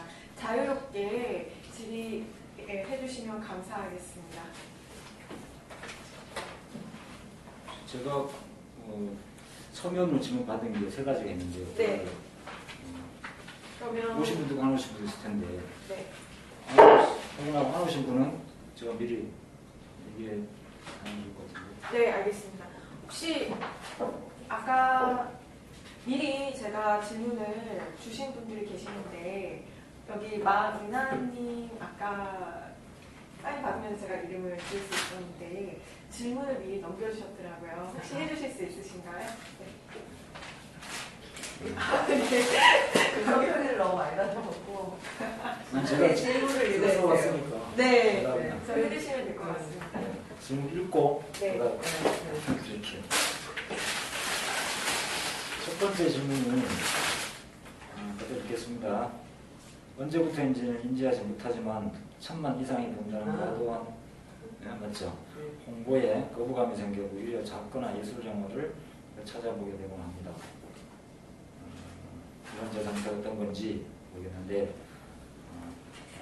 성격을 신경일까요? 이런 질문을 이걸 제가 받고 제가 1000만 영화 분석에 대해서 쓴 것에 대한 우회적 비판이나 거부감도 느꼈는데 글쎄 뭐 이게 굉장히 일반적인 것 같은데 많이 그렇게 생각하고 아까 우연찮게도 김환 선생님하고 끝나고 밖에서 이 얘기 잠깐 비슷한 얘기가 나왔는데 이런 분석이 1000만 원 아니더라도 가능하지 않겠느냐 그런 말씀을 하셨는데 제가 정치학을 하는 사람이에요. 정치학적 관점에서 보다 보니까 1000만이라는 숫자를 빼버리면 이게 대중에다 일반화시킬 수가 없잖아요. 다수 대중의 정서다. 이 자체가 어려워져 버리고 물론 모든 예술 영화 뭐 몇 명이 뭐 100여 명이 본 영화라도 분석은 가능합니다. 근데 그것을 예를 들어서 아까 말씀드린 것처럼 미스봉이라고 그렇게 하는데 그것이 가정적 어떤 이데올로기를 드러낸 것이다라고 했을 때 그럼 그것은 그 100여 명의 본 사람이나 감독의 성향 정도에서 끝난단 말이에요. 아니면 그걸 갖다가 감독의 어떤 그 예술 스타일적으로 이제 다른 식으로 분석하고 그런 식으로밖에 안 되는 거고 그러면 그것이 영화학이나 이런 쪽에서는 충분히 가능한 얘기인데 제가 정치학적 관점에서 이거를 1000만이라는 한국 정치에서의 의미하고 연결시킬 수는 없거든요. 그래서 이제 그런 거죠. 비판은 아니고 내가 왜 이러니 분석을 근데 그게 굉장히 저는 특히 당연할 것 같은데 제가 아마 저도 영화학적 공부를 더 해가지고 분석한다면 그럴 것 같아요. 우리 예술 영화 쪽에도 많이 볼 것 같은데 뭐 굉장히 어려운 예술 영화 같은 저도 뭐 영화를 진짜 제대로 하는 사람 많이 못할 것이고 저도 이제 이 1000만 영화 분석 이거는 이제 끝이죠. 또 하면은 사실 재미도 없고 다 비슷비슷한 얘기고 그러니까 경향신문 기자도 그거 물어봐서 얘기했지만 제가 이 괴기 영화를 좋아하거든요. 네. 괴기 영화 중에서 괴물 나오는 거 말고 귀신 나오는 거, 심리 공포 이걸 분석해 보고 싶은데 이런 것은 대중이라는 이름으로 분석하기 어렵죠. 사회심리학적인 이런 부분이 이제 들어가야 되는데 뭐 그렇게 할 수 있다면 좋은데 저는 그거 좀 부족하고요. 그다음 두 번째 질문이 1000만 관객의 영화를 보고 별 생각 없이 그저 재미있다라고 평하는 관객들이 보고 싶은 말은 근데 뭐 영화가 대중예술이잖아요. 뭐 예술 영화도 많지만 일차적으로 대중예술이고 원래 과학이 발전하면서 시작을 했고 지금은 제7의 예술이다. 뭐 예술 자체로 보는 것도 문제다. 뭐 상당히 많은 논란이 있는데 일단 영화는 적어도 이 1000만 영화는 대중 영화예요.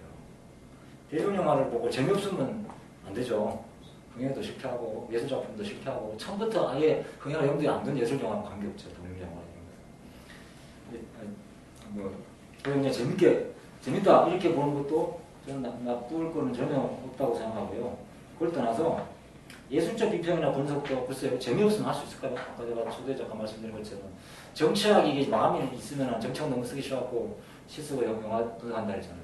그러니까 하다가 또 이게 마음날 잡치면 하기 싫어가지고 또 정치학 안 하던 걸 또 하게 돼요. 하기 싫더라도 이게 이제 정치학이 누구나 다 갖고 있는 보편적인 것이고 그래서 이거를 일과 재미를 적절히 잘 찾아서 이제 해야 되고 사실상 죽어도 하기 싫으면 때려쳐야죠.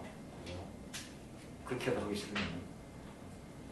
근데 참 어렵잖아요. 뭐 조원님하고 살 수 있는 것도 아니고 특히나 이 생물 목매달아서 살고 있는 사람들이 뭐 엄청나게 많으니까 그런 사람들 입장에서는 참 진짜 포지라면 강소리다 그렇게 얘기할 수도 있죠. 뭐 상당히 어려운 얘기입니다. 올바른 정치적 신념을 가질 수 있는 방법을 하고 싶어요. 세 번째인데 제가 제일 싫어하는 질문입니다.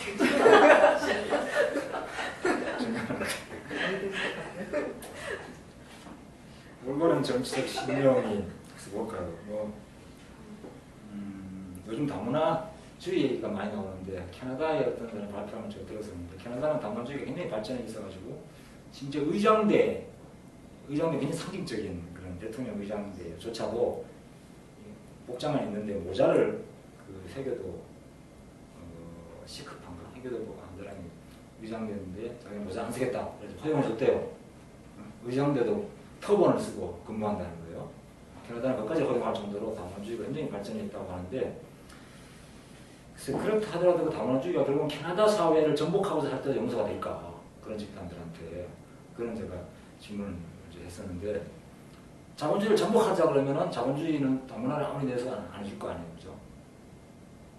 네, 그런 문제하고 마찬가지로 어쨌든 아무리 다문화주의로 포용을 하려고 그러고 그런 서로 주체적이라는 말로도 서로 주체적 통합 이런 얘기 한다 하더라도 지금 지배 질서를 전복하고자 하는 세력들한테는 허용이 안 된다는 거죠. 그럼 민주주의는 뭐냐고?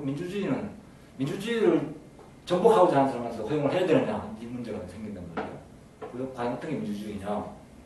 이게 제가 민주주의 얘기를 계속 이제 하다 보니까 이 정치적 신념과 연결돼서 그런데 저는 여기서 프랑스와 사강의 말을 좋아하는 말이 하나 있는데 타인에게 해를 끼치지 않는다면 자신을 파괴할 권리도 보장돼야 된다. 그 사람 그렇게 하고 자기 스스로 마약하고 앞에서 죽었잖아요. 좀 그 말이 맞다고 생각해요. 민주주의를 파괴하는 것이 정치적 신념이라면 그것도 허용해야 한다고 생각해요. 다만 타인에게 해를 끼치면 안 되죠. 그러니까는 이게 왜 그러냐 하면 도대체 그 판단을 누가 하느냐는 겁니다. 사형제도 폐지와 같은 논리예요. 얘는 사회에서 완전히 격리시켜야 되기 때문에 사형을 시켜야 돼. 이 판단을, 이 죄를 누가 판단할 것이며 사형을 시켜야 된다고 판단을 누가 하느냐는 거예요. 그것이 그 판단이 잘못될 수가 있거든요. 그러나 잘못된 판단을 하기보다는 차라리 허용을 하는 게 맞다고 보는 거죠. 그래서 이것을 더 나아가면은 자기의 운명은 자기가 결정할 수 있어야 돼요. 그 정치학적으로 얘기하면 그렇다는 거죠. 제대로 저는 올바른 민주주의는 모든 주체들이 스스로 운명을 결정할 수 있어야 제대로 된 민주주의라고 생각한다는 거죠. 거기서 옳고 그름의 판단은 아무도 할 수 없습니다. 자기 스스로 해야 돼요. 다수가 소수를 함부로 재단하고 판단해요? 안 되죠. 굉장히 큰 위험에 부닥칩니다. 독일 사람들 히트를 뽑았죠. 지금 보면 결과론적으로 잘못됐죠. 하지만 그때는 그게 민주주의예요. 민주적으로 히트를 뽑힌 겁니다. 히트가 총통이 되는 거예요. 그냥 수상이 되는 거예요. 그걸 억압하여 강제적 쿠데타를 키워가지고 막습니까? 안 되죠. 같은 논리라고 생각해요. 아무리 소수일지라도 그것이 사회적 상류라는 보편적인 판단이 있어요. 갑자기 사람 지금 죽이고 있는데 그걸 막을 거냐 말 거냐 그건 막아야죠. 근데 그 정도로 누구나 다 알 수 있는 얘기고 그렇지 않고 예민한 문제에 있어서는 함부로 판단을 하지 말고 그 자체를 스스로 모든 주체들에게 열어놔야 한다고 생각합니다. 그건 이것이 이거를 또 다시 또 저한테 적용시키면은 그러면 이것이 절대적인 진리냐 이것도 아니에요. 제가 말하는 근데 저는 사람마다 그런 정치의 신념은 다릅니다. 제 신념은 이것이고 이것도 잘못될 수 있습니다. 상황에 따라서는. 그러니까 일단 제 신념은 그렇다는 거예요. 그러니까 각자가 다 올바른 정치적 신념이 있을 수 있고 그것을 저는 내려두자 하는 그런 의미이기 때문에 보편적이고 정치적 신념 이것을 함부로 추구하거나 찾는 것이 위험하다. 여기까지만 말씀드릴 수 있을 것 같아요. 네, 그 세 가지였습니다.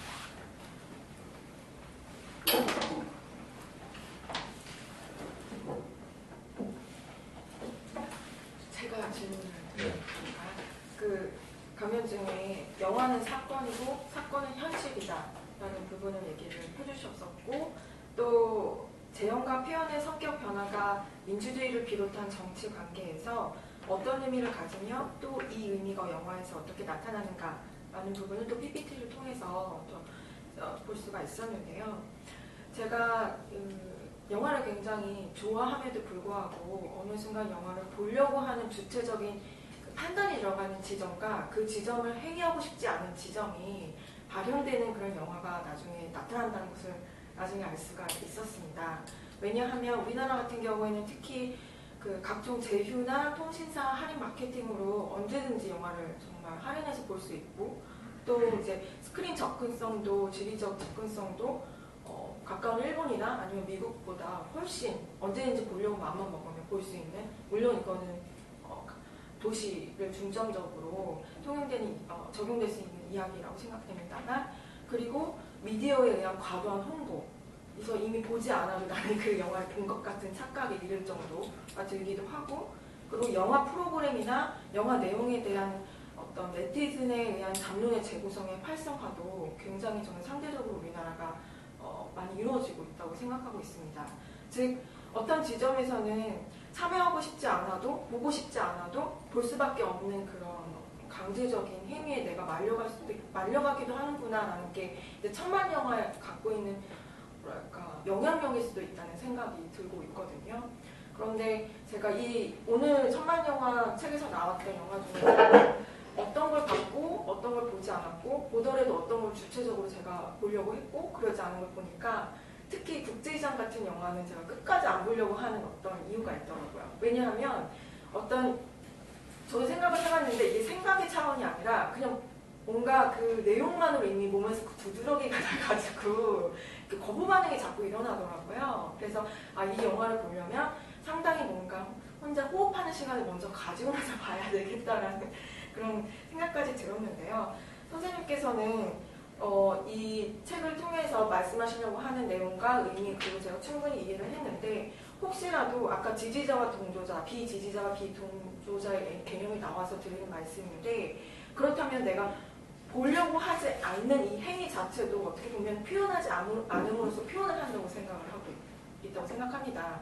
더더군다나 천만 영화일수록 잠재적으로 그 보려고 하지 않는 사람들도 상관적으로 많이 있을 수 있다고 생각하는데 그 보려고 하지 않는 사람들, 거기에 참여하지 않으려고 하는 사람들의 보여지지 않는 활동과 함의를 통해서 영화를 분석하신다면 어떠한 메시지들이 도출하고 싶으신지 또는 예상이 되는지 좀 여쭤보고 싶습니다. 네, 그것도 굉장히 중요한 표현이죠. 말씀하신 것처럼. 그렇게 생각하시더라도 그 영화 줄거리는 알고 있잖아요. 그러니까 안 그렇기 때문에. 어쨌든 영화를 일단은 안 봤지만 본 거예요. 그래서 그런 판단이 가능한 거고. 영화를 보고 나타나는 관객의 행위하고 저는 크게 다르지 않다고 생각하거든요. 굉장히 중요한 건데, 근데 그렇게 그런 방식으로 비편에 의한 표현 행위가 굉장히 드물 케이스잖아요. 많은 케이스는 아니고. 드문 케이스. 네, 드문 케이스죠. 그러니까 영화를 보지 않는, 그러니까 보이콧 운동 일종의 보이콧 운동이 활성화된 경우가 있긴 있죠. 주로 보수파들이 많이 했죠. 그거는 보수파들이 많이 했죠. 진보적인 데서 많이 하지는 않았는데 워낙에 그런 게 많으니까 대부분이 그러니까 그것도 굉장히 중요한 비판 행위라고 생각해요. 문화계에 신선한 충격을 줄 수 있죠. 그게. 근데 거기서는 저는 봤다 안 봤다는 큰 차이는 아닌 것 같아요. 어차피 보신 거랑 마찬가지예요. 네, 그렇죠. 그러면 저는 그런 점이기도 한데요. 그러니까 영화와 정치를 지금 동일시하고 기반의 연관을 갖고 분석을 하시려고 하잖아요. 근데 이거의 맹점이 뭐냐면은 영화 시장이 포괄하고 있는 소위 관객이라는 이름으로 포괄하고 있는 소비자 계층은 인구 통계학적으로 봤을 때 도시에 거주하고 있는 대부분 도시에 거주하고 있는 젊은 층, 문화적으로 민감한 문화 소비 계층일 뿐이고 이 영화 시장이 포괄하지 못하는 다수가 실제로 투표 행위를 통해서 정치를 결정하고 있기 때문에 이들은 그 인구 통계학적으로 완전히 다른 집단일 수 있다는 거죠. 그래서 1000만 영화, 아무리 영화가 1000만 관객을 이 1000만 관객에 판매된다고 하더라도 실제로 이게 정치를 결정하는 이 정치 소비자들, 그러니까 정당과 정책이라는 이 포맷으로 포장되어 있는 정치 상품을 구매하는 소비자들하고는 다른 계층일 수 있다는 거죠. 그래서 보수, 아까 말씀하셨지만 보이콧이 보수 우파의 주요 정술이라고 말씀하셨듯이 이 보수 우파들, 그러니까 소위 이제 계저씨들이라고 말하는 그 문화에 대해서 문화 상품을 별로 소비하지 않는, 관심도 없는 보수 이 중장년층과 노년층들, 그리고 시골에서 주로 이렇게 외딴 곳에서 거주하고 있는 이 노년층들, 뭐 이런 분들이 대부분 이제 보수당의 반동 보수당의 그 절대적인 지지 계층이잖아요. 근데 이들이 문화시장에 전혀 참여하지 않고 있는데 이들을 배제한 이 민감한 도시 그 청년 내지는 장년층 계층들만으로 구성된 이 문화시장의 소비자들을 가지고 이들이 구매 행위를 통해서 정치를 사고할 수 있을까요? 또는 설명할 수 있을까요? 네, 그게 중요한 포인트죠. 근데 문화연구 쪽 방법으로 하려면 굉장히 중요한 겁니다. 그게. 실제로 문화연구에서는 그것을 문화연구가 영국에서 있었던 문과학과였죠. 거기서는 실제로 인터뷰 설문조사를 합니다. 설문조사 해가지고 해요. 생산 과정에 스크린 독점의 구체적인 데이터 같은 것도 다 하고 다 조사해서 하는데 저는 이제 그렇게 접근한 것이 아니고, 그래서 분명히 다르다는 걸 저도 알고 있고, 다르다라기보다 그 직면이지 않았습니다. 어떤 영화는 같을 수도 있어요. 정확하게 그냥 단순히 유권자가 아니고 특정한 선거에서 참여한 유효 투표를 한 사람들의 인구 통계학적 조사도 해야 되고, 변호인이라면 변호인을 관람한 사람들의 연령부터 해가지고 인구 통계학적 특징들을 다 조사를 해가지고 이걸 비교해 봐야 돼요. 그래야 정확한 분석이 나옵니다. 그래서 저는 그렇게 하지 않았고 그냥 추상적으로 이것이 의미가 있다라고 했기 때문에 구체적인 정책 행위까지 분석하지는 않았죠. 대중의 정서가 이렇다. 정책 의미에서 그런 정도의 분석하고 만 겁니다. 그러나 바로 그런 한계 때문에. 근데 그게 역으로 작용을 해서 말씀하신 마케터 입장에서 정치적인 생각을 감독이 넣고 싶다 할 때 정치를 외면하고자 하는 그 젊은 층의 타겟으로 일부러 정치색을 넣는 거예요. 영화. 그것도 역으로 발생을 해요. 그래서 투표에 나가게끔 조명이 되는 경우도 있어요. 실제로 사회학적으로 분석이 나와요.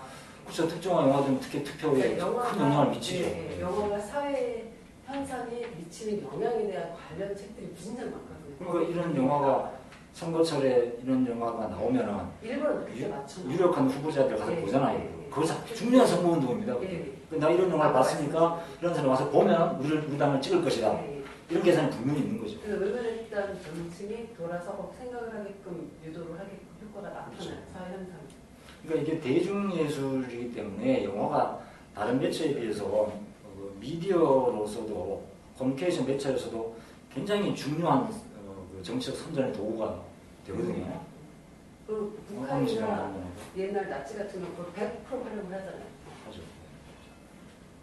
그러니까 제 논점은 이게 그러니까 영화 시장만 분석했을 때는 착시 효과가 발생할 수 있다는 거죠. 그러니까 영화는 뭐 굉장히 진보적인 영화들이 주류를 이루고 뭐 거기에 막 1000만씩 관객이 계속 드는 상황이 연속된다고 하더라도 그 직후에 이루어진 선거에서는 뭐 반동 보수당이 뭐 싹쓸이를 할 수도 있는 상황이 될 수 있다는 거죠. 왜냐하면 지금 방금 말씀하셨듯이 이 그러니까 영화 시장의 관객들은 특수 계층이기 때문에 전체가 아니라 특수 계층이기 때문에 이들의 그 요구를 타겟으로 맞춰서 계속 영화를 제작할 수 있는데, 그러면은 일정 정도 그 그러니까 투표에는 정치 회의주의에 사로잡혀가지고 투표를 아예 보이콧해버리는 그 진보적인 청년층들을 타겟으로 해가지고 진보적인 그리고 사회 비판적인 영화들을 계속 만들어내고 이게 흥행에 성공하더라도 그걸 본다고 해서 청년층들이 실제로 그 다음 선거에서 뭐 주도 계층이 되지 않을 수 있다는 거죠. 그 선거 다음 직후의 선거를 주도하는 결정하는 주도 계층은 오히려 이 영화 자체 시장에 참여하지 않은 외부에 존재하는 그 다수 계층일 수 있다는 거죠.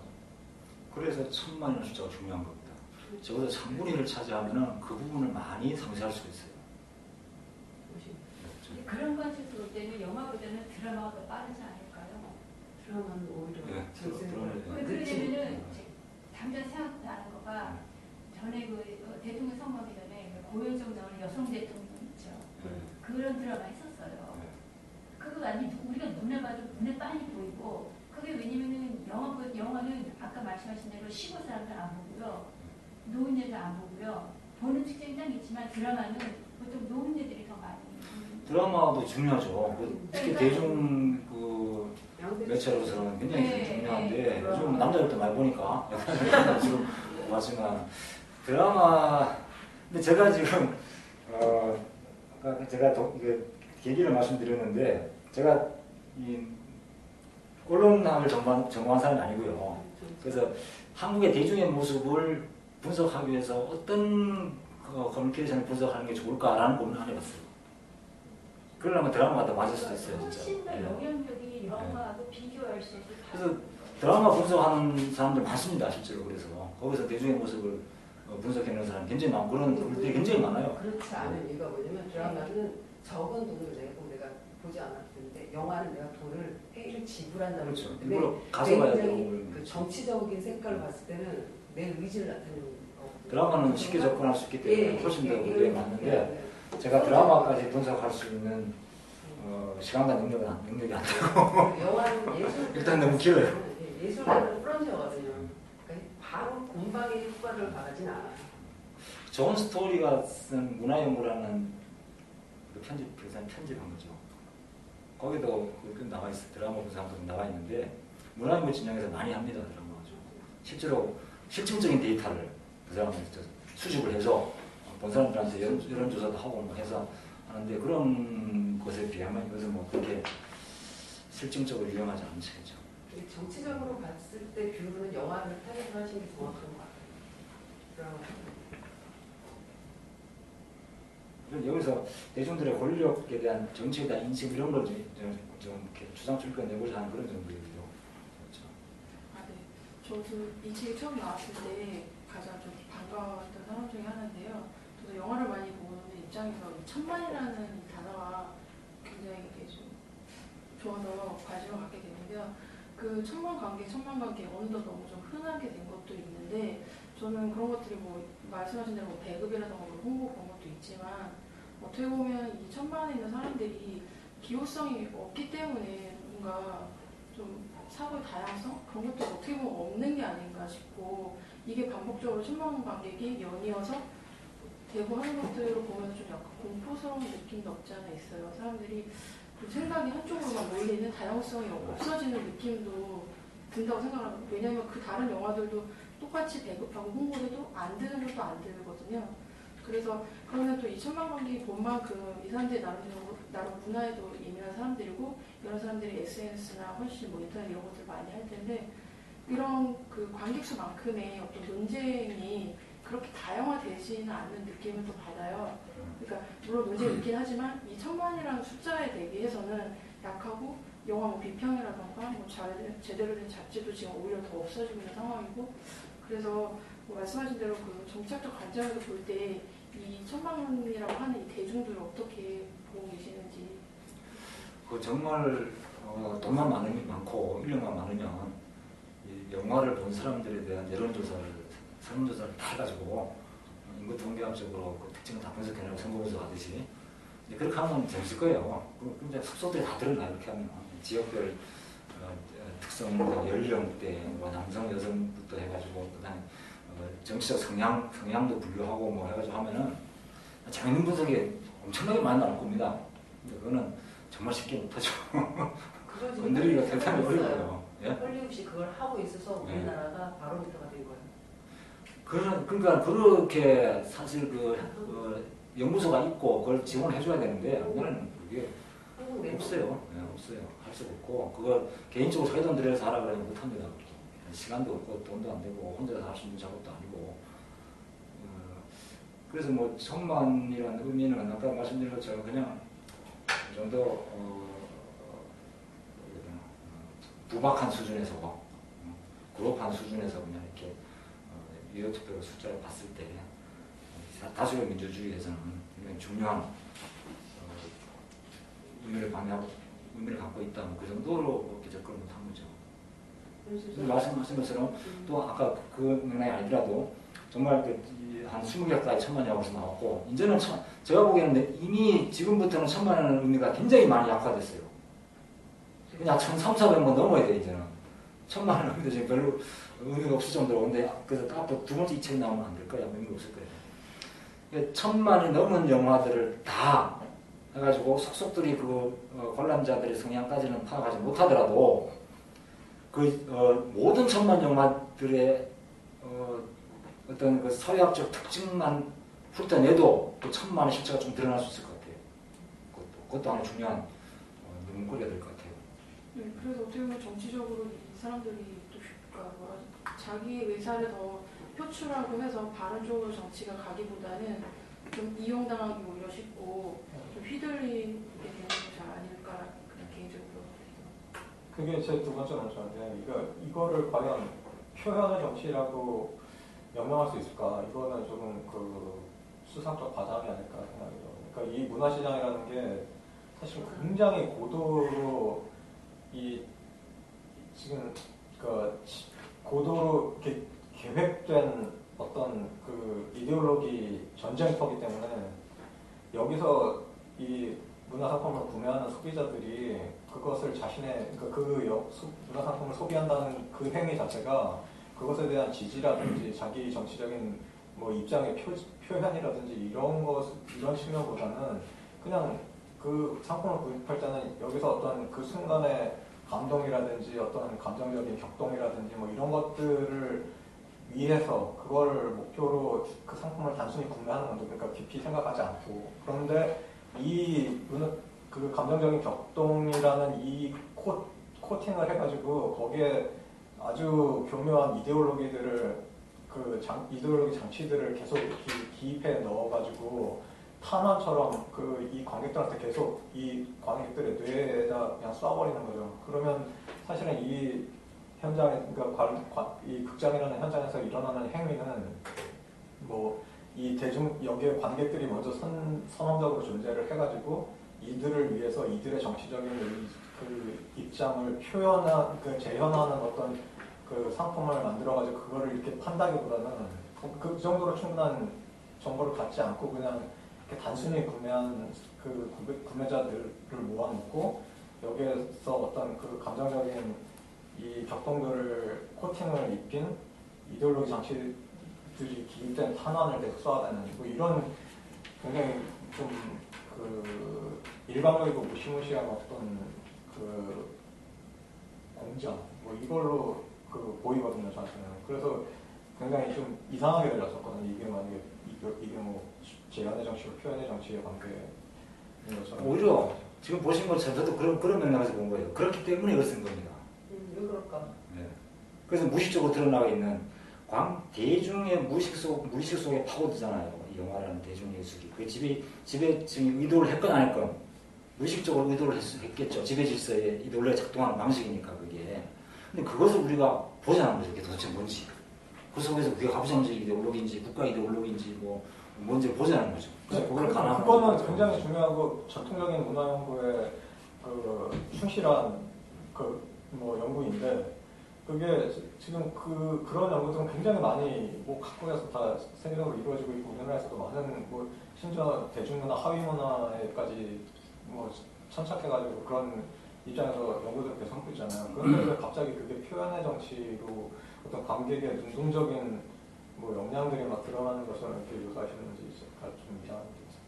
역량 드러나는 게 아니라 영화를 제가 이제 예술만 본 것이 아니고 영화와 관객의 소통, 관객의 어떤 대응 여기까지도 같이 보고자 하기 때문에 그 표현이라는 걸 쓴 거죠. 근데 관객은 영화를 단순히 아까 말씀하신 수동적으로 소비하는 계층은 아니다 더 이상. 아까 말씀하신 이렇게 적극적으로 보이콧 운동하는 분도 있고. 아니 근데 저는 그걸 표현까지 얘기한 거예요. 거기까지 보기 근데 위해서. 소극적인 개인적인 차원에서의 보이콧이라고 명명할 수는 있지만 제가 그거를 봤다 안 봤다의 차원보다도 보지 않으려고 했지만 어쩔 수 없이 본 것을 당했다라는 피동적인 의미는 좀 들어가 있어야 된다고 생각이 좀 들어요. 왜냐면 제가 보수 우파가 아닐 뿐더러 그렇죠. 뭐 TV에 선전 같은 거 그렇잖아요. 보고 싶어 보는 거 아니잖아요. 네. 드라마 보다가 할 수 없이 보는 거잖아요. 근데 이제 보여짐을 당하는 거예요. 네. 일종의. 네. 근데 네. 아무리 대중문화나 예술이라 하더라도 특히 이제 매스컴 같은 경우에는 정치 영상 똑같은데 더 이상 과거의 방식으로 제작자가 일방적으로 이데올로기적인 작품을 만들어가지고 대중에게 그것을 주입하려고 하지 않습니다. 더 이상. 그렇게 멍청하지 않아요. 애들이 지금. 그거는 이제는 아까 말씀하신 맥락에서 나왔는데 시장조사를 해요. 그래서 대중에게 정말 이게 천만의 소비가 될 거냐는 따집니다. 그래서 대중이 원하는 방식으로 영화를 만들어요. 완전 각색이 그게 오히려 더 자기들이 이데올로기를 전파할 수 있다는 겁니다. 지금 세월은. 대중도 그만큼 과거에 비해서는 현명해졌다는 영리의 증거이기도 하지만 그래서 일방적인 주입으로는 대중에서 더 이상 생산되지 않아요. 지금. 그게 더 무서운 거죠. 과거보다 더. 그러니까 선거 같은 경우도 정당이 우리는 진보정당이니까 진보정당이 강령 만들어가지고 선거공약 만들어가지고 유권자 시장에 가가지고 지지해 주시오가지고 진보정당이든 보수정당이든 전부 다 시장조사 해가지고 사람들이 원하는 걸 공약으로 넣는 거예요. 제가 영화도 궁금한 거는 똑같다는 거죠. 그 보여짐을 당하는 입장으로서의 그 무의식적인 말씀해 주신 것들이 그렇다면 이 표현의 정치 안에서는 어떻게 녹여 들어갈 수 있는지 그 부분에 대해서 지금 건드려졌다고 해야 되나? 제가 파악을 못한 걸 수도 있는데 그거에 관해서 좀 여쭤본 거였었거든요. 표현 정치를 저 그렇게 어려운 맥락에서 말씀드린 게 아닌데 왜냐하면 실제로 더 이상 수동적으로 보여짐을 당하는 것만은 아니다. 영화도 그렇고 관객도 그렇고 적극적으로 표출할 수도 있다는 걸 얘기하는 거예요. 자기 욕구를 또는 의사를. 그러니까 그 천만 안 중에 비록 저는 한 명이긴 하지만 적극적인 보고 싶음을 주체적으로 제가 보려고 했던 사람이 아니라 비자발적으로 어떻게 비자발적으로 보임을 당함으로써 그 영화를 볼 수밖에 없었던 관객도 있을 수 있다고 생각이 드는데 그렇다고 해서 그 관객들이 이 영화에 대해서 지금 적극적인 아니면 뭐 소극적인 어떤 표현을 하는 데 있어서 얼마나 유효한 의미를 갖고 있는지를 저는 조금 이 책 분석의 대상은 아니었지만 네. 저는 같이 중요하다고 보죠. 네네. 그것도 영화를 둘러싼 소통의 하나의 방식이기 때문에 아까 말씀드렸지만 제가 말하는 사건은 중요한 역사적으로 큰 사건만이 아니고 조그만 세세한 디테일도 다 사건이라고 이제 보는 거죠. 그런 의미에서 사건이라는 거예요. 실제 일어나는 현상이라는 거예요. 스크린 안에 있는 것이. 그렇게 봐야만 대중의 정서를 이끌어낼 수가 있고 이건 허구일 뿐이야. 이렇게 하면은 분석을 할 의미가 없어지는 거고 실제로 또 허구임을 알면서도 그것을 현실에 또 어떤 방식으로든지 영향을 받고 있고 수동적이든 능동적이든 또 관객도 거의 영향을 미치고 있는 거고. 근데 그 관객의 뭐 능동적인 역할, 비판적인 수요, 이거를 좀 강조하시는 거는 아무래도 좀 과장이 어렵고요. 제가 보건대는 아니 그걸 강조하는 게 아닙니다. 네, 근데 사태는 네, 그래서 진짜 이게 표현의 여기서 영화 시장에서 또는 영화 산업 안에 메커니즘 안에서 표현의 정치를 구현하려면 그러니까 관객이 천만이 들었다는 그 사실에 주목하는 것보다는 그 자체는 저는 별로 중요한 의미가 없다고 생각이 들거든요. 그래서 그것보다는 사태가 점점 더 엄혹해지고 있기 때문에 예를 들어서 헐리우드 시장 같은 경우를 보면은 지금 뭐 거의 거기서 무슨 비판적이고 진보적인 영화를 기대하기 어렵지 않나요? 근데 그게 저는 한국 영화의 미래라고 생각이 들거든요. 왜냐하면 지금은 한국 영화가 굉장히 좀 원시적인 수준이어서 그렇지 이게 점점 더 자본이 그러니까 돈이 되고 그래서 점점 더 자본이 여기에 투입이 되고 기술자들이 있기 시작하면 지금 할리우드처럼 치밀하게 사전에 이 타겟 관객층들을 분석을 해가지고 그들의 심리 메커니즘을 다 완벽하게 파악을 해서 지금 행동경제학 쪽에서 뭐 거의 그 뭐 유통업부터 상품 개발 단계부터 다 뭐 이 설계를 하듯이 관객들에 대한 장악이 점점 더 고도화될 거라고 생각이 들거든요. 그래서 이 아까 말씀드린 이데올로기 자체의 기입도 점점 더 교묘해지고 고도가 될 거고. 그래서 지금은 막 제가 지금 말씀드리는 전체 내용이 잘못 전달된 것 같은데 그렇게 들었을 수 있을 것 같네요. 제가 관계의 적극적인 역할, 비판적인 역할 또는 민주주의, 좀 더 나은 민주주의를 위한 노력 이런 것을 강조한 게 아니에요. 그거는 끝에 시사점으로 좀 나온 것뿐이에요. 절대로 그게 아니고 오히려 지금 말씀하신 것처럼 지금 영화를 통해서 나타나고 있는 지배 이데올로기가 어떻게 침투하고 있느냐를 분석한 겁니다. 네. 관계의 적극적인 대응으로 누락됐다고 말씀드렸어요. 변호인에서도 누락됐고 국제시장에서도 누락됐고 지금 누락됐다는 것을 우리 강조했죠. 그래서 교묘하게 대중들 속에 이 천만이라는 정말 흥행한 영화들 속에 이 영화가 어떻게 가부장주의를 침투하고 있고 국가관을 침투시키고 있는지, 그런데 거기에서 이걸 흘러가는 걸 보면은 과거와는 달리 대중의 모습이 뭔가 다른 부분이 있더라. 그렇게 얘기한 거죠. 근데 제가 느끼기에는 상업 영화는 아까 말씀하신 진짜 상업 영화로 보고 즐기는 용도예요. 그리고 토론이 일어나고 계속 영향력이 파급되는 건 예술 영화에서 나타나요. 항상 영화라는 장치가 그래요. 특성이. 그래서 상업 영화에 대해서 얘기가 계속 비판이 없다. 뭐 왜 이렇게 짧게 후론이 끝나냐? 이거는 이 상업 영화 자체를 보고 즐기고 끝나지 그 뭐 이렇게 깊게 생각해라는 사회분석가들도 그 얘기를 하거든요. 그 자체를 너무 과대평가한다라고 얘기해요. 그리고 아까 말씀하신 헐리우드 지금 사약기는 한국 벌써 3년 전부터 그 끝났어요. 지금 사약기래요. 헐리우드도 다시 유럽으로 가서 영화를 만들고 있어요. 자기네들 한계가 끝났기 때문에 마케팅으로 만든 게 사람들 머리 다 좋아요. 근데 이게 상당히 있는지 모르겠지만 저는 사실 국제시장 보고 싶지 않았는데 회사에서 단체 관람을 끊어서 강제성을 가지고 가서 봤어요. 그거 진짜 무섭다. 정말 그렇게 해서 다시 보고 싶지 않은 영화를 봤는데 말씀하신 대로 그게 그런 사고를 가지신 분들 분명히 그 영화가 건드렸다고 생각을 해요. 그게 이제 저희 사장님 같은 분들이 그렇죠. 그렇기 때문에 내가 좋으니 좋게 봤으니 너희들도 봐야 된다.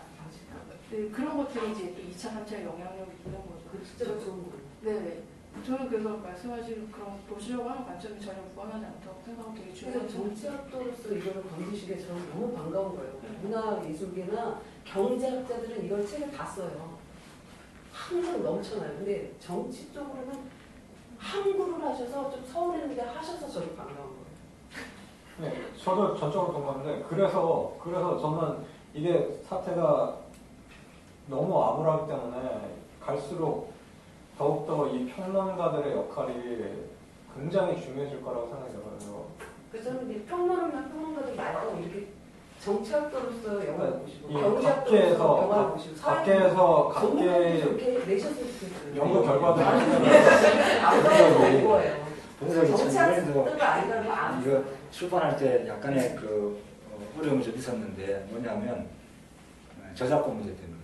영화 저작권이 있어가지고 이 사진들 저작권 걸릴 수 있다. 그래가지고 절반 이상을 뺐다가 다시 집어넣었거든요. 근데 뭐 1,000만 원 돈 벌었는데 요거 몇 권 팔린다고 돈 뺏어갈 것 같지는 않은데 이래도 많이 경영이 되면 시비 걸겠죠, 그죠? 그래서 여기서 장문 변호사들한테 다 이제 출판사 알아가지고 알아봤는데 변호사들 의견이 반반이었어요. 이 정도는 괜찮다. 근데 근본적으로는 안 된대요. 제가 이 스틸컷을 제가 직접 만드는 거거든요. 어디 사진 가져온 게 아니고. 그러니까 이 스틸컷이라도 영화 자체에 저작권 영화사에 있기 때문에 다 허락을 받거나 돈을 줘야 된다는 거였거든요. 근데 이게 다른 책들 찾아보니까 이 정도는 다 했더라고요, 또. 그래서 그냥 용감하게 냈는데 나중에 이제 돈 못 버는 변호사들이 문제가 수수료 받으라고 그럴 수는 있는데 영화사 진짜 하지 않고. 근데 또 다른 문제는 참 이상한 것 중에 하나가 웬만한 거는 다 인터넷을 통해 가지고 결과들이 다 또 돌아다니거든요. 스포일링이 되거든요. 근데 영화는 거의 안 돼요. 스포일링 이상하게. 한번 찾아봐. 지금 상영 중인 영화 한번 보세요. 스포일링 있는 글들이 인터넷에 있는가? 거의 없어요. 왜 어떻게 통제가 하는지 모르겠는데 이거는 이상하게 통제가 잘 돼요. 그런데 제가 이 책은 정확하게 100% 스포일링입니다. 그죠? 근데 영화 평론을 그렇게 못 쓰잖아요. 영화 평론은 보통 지금 상영 중인 영화를 보통 쓰잖아요. 그러니까 절대로 스포일링 못 합니다. 이거는. 발표를 못 하죠. 그래서 평론가들은 그걸 다 조심해가지고 다 피해가면서 쓰는데 그걸 일일이 다 피하고 분석이 아니죠. 피해가지고 평론을 하다 보니까 결국은 영화를 선전해주는 경우가 되는 경우가 거의 다예요. 거의 다. 비판을 못하니까. 비판을 하려면 전체적인 구성과 결말까지 봐야 비판이 되거든요. 제대로 하려면. 그러니까 그 중간에 쓴 것은 거의 다 영화를 선전해주는 결과가 되는데 그래서 이것도 사실은 시간이 좀 지난 다음에 나와야 되는데 이게 아직은 문제 안 되겠지만 나중에는 이런 글들이 많이 나오면 저는 문제 될 것 같아요. 어렵습니다.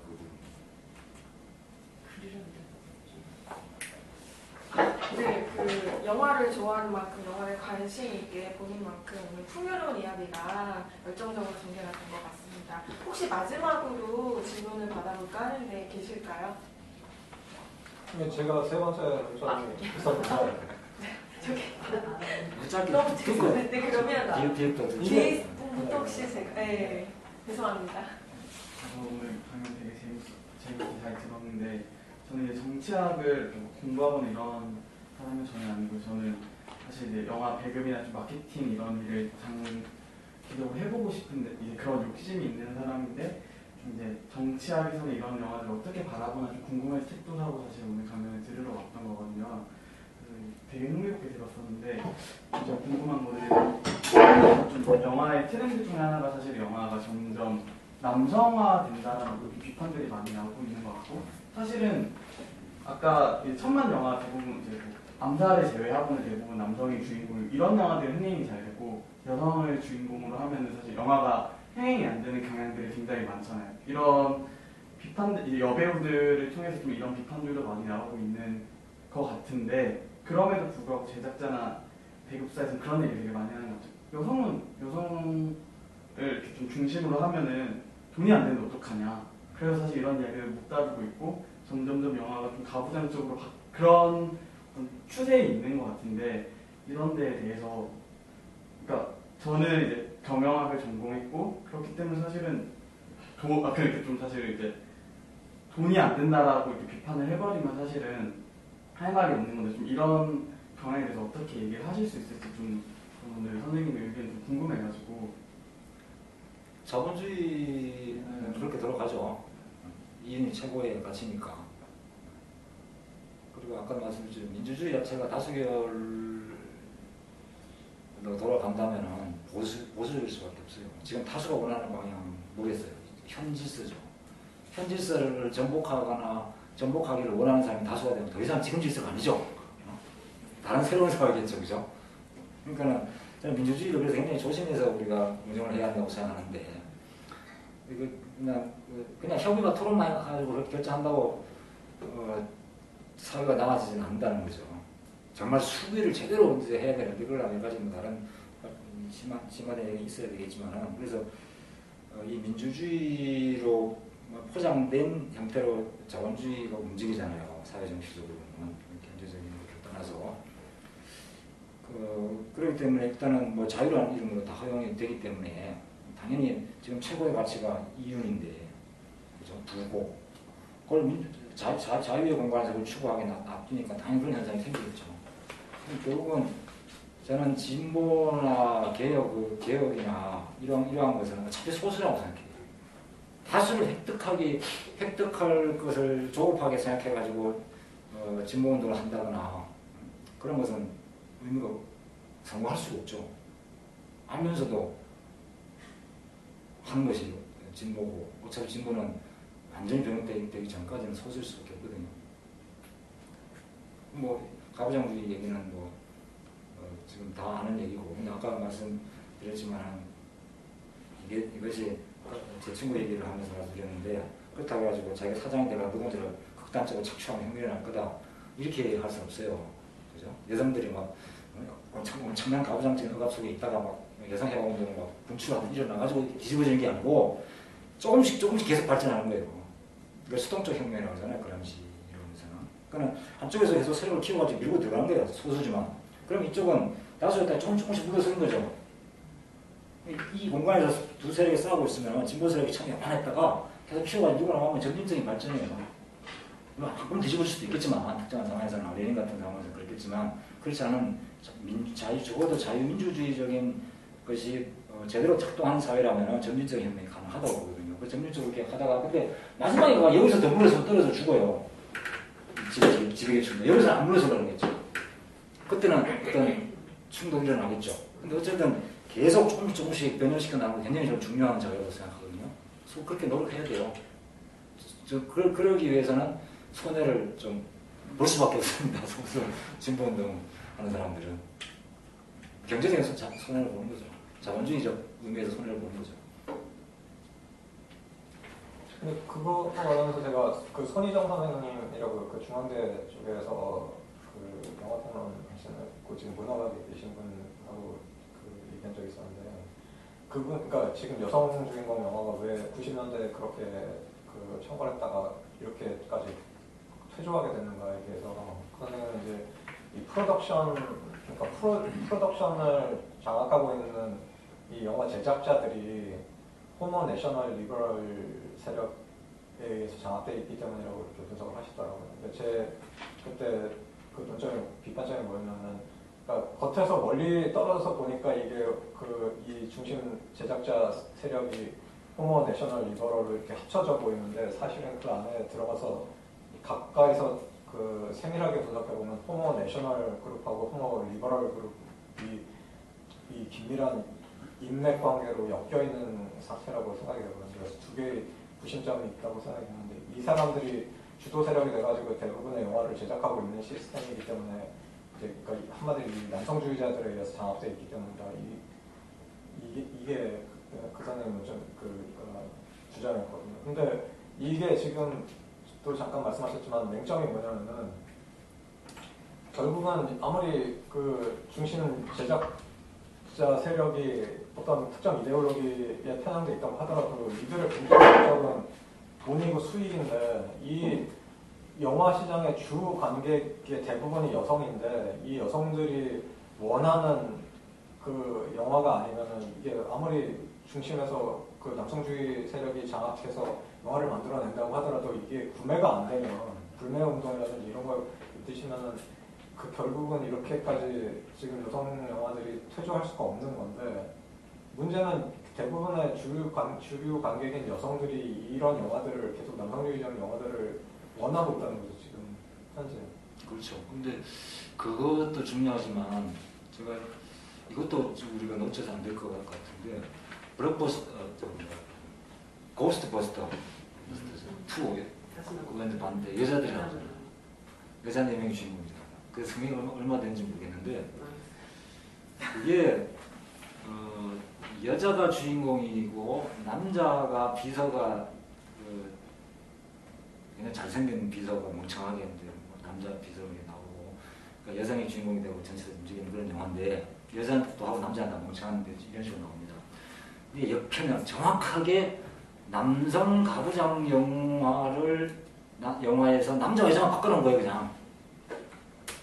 블록버스터 이를 남자와 여자만 바꿔놓은 거예요 그냥. 그러니까 거기서 이래서 멍청하고 이쁘게 생겼지만 멍청한 여자 비서 그리고 4가지 캐릭터가 성격이 분명한 4명의 주인공들 이걸 그냥 바꿔놓은 거예요. 그러니까 이거는 이런 식의 여성 영화나 이런 식의 가부장주의 탈피는 제가 보기에는 오히려 가부장주의를 강화시키는 것밖에 안 될까. 솔직히 코미디죠.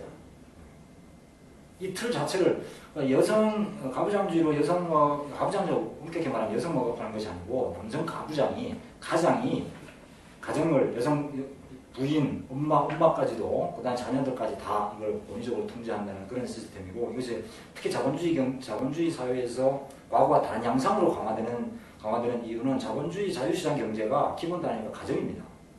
개인이 아니고.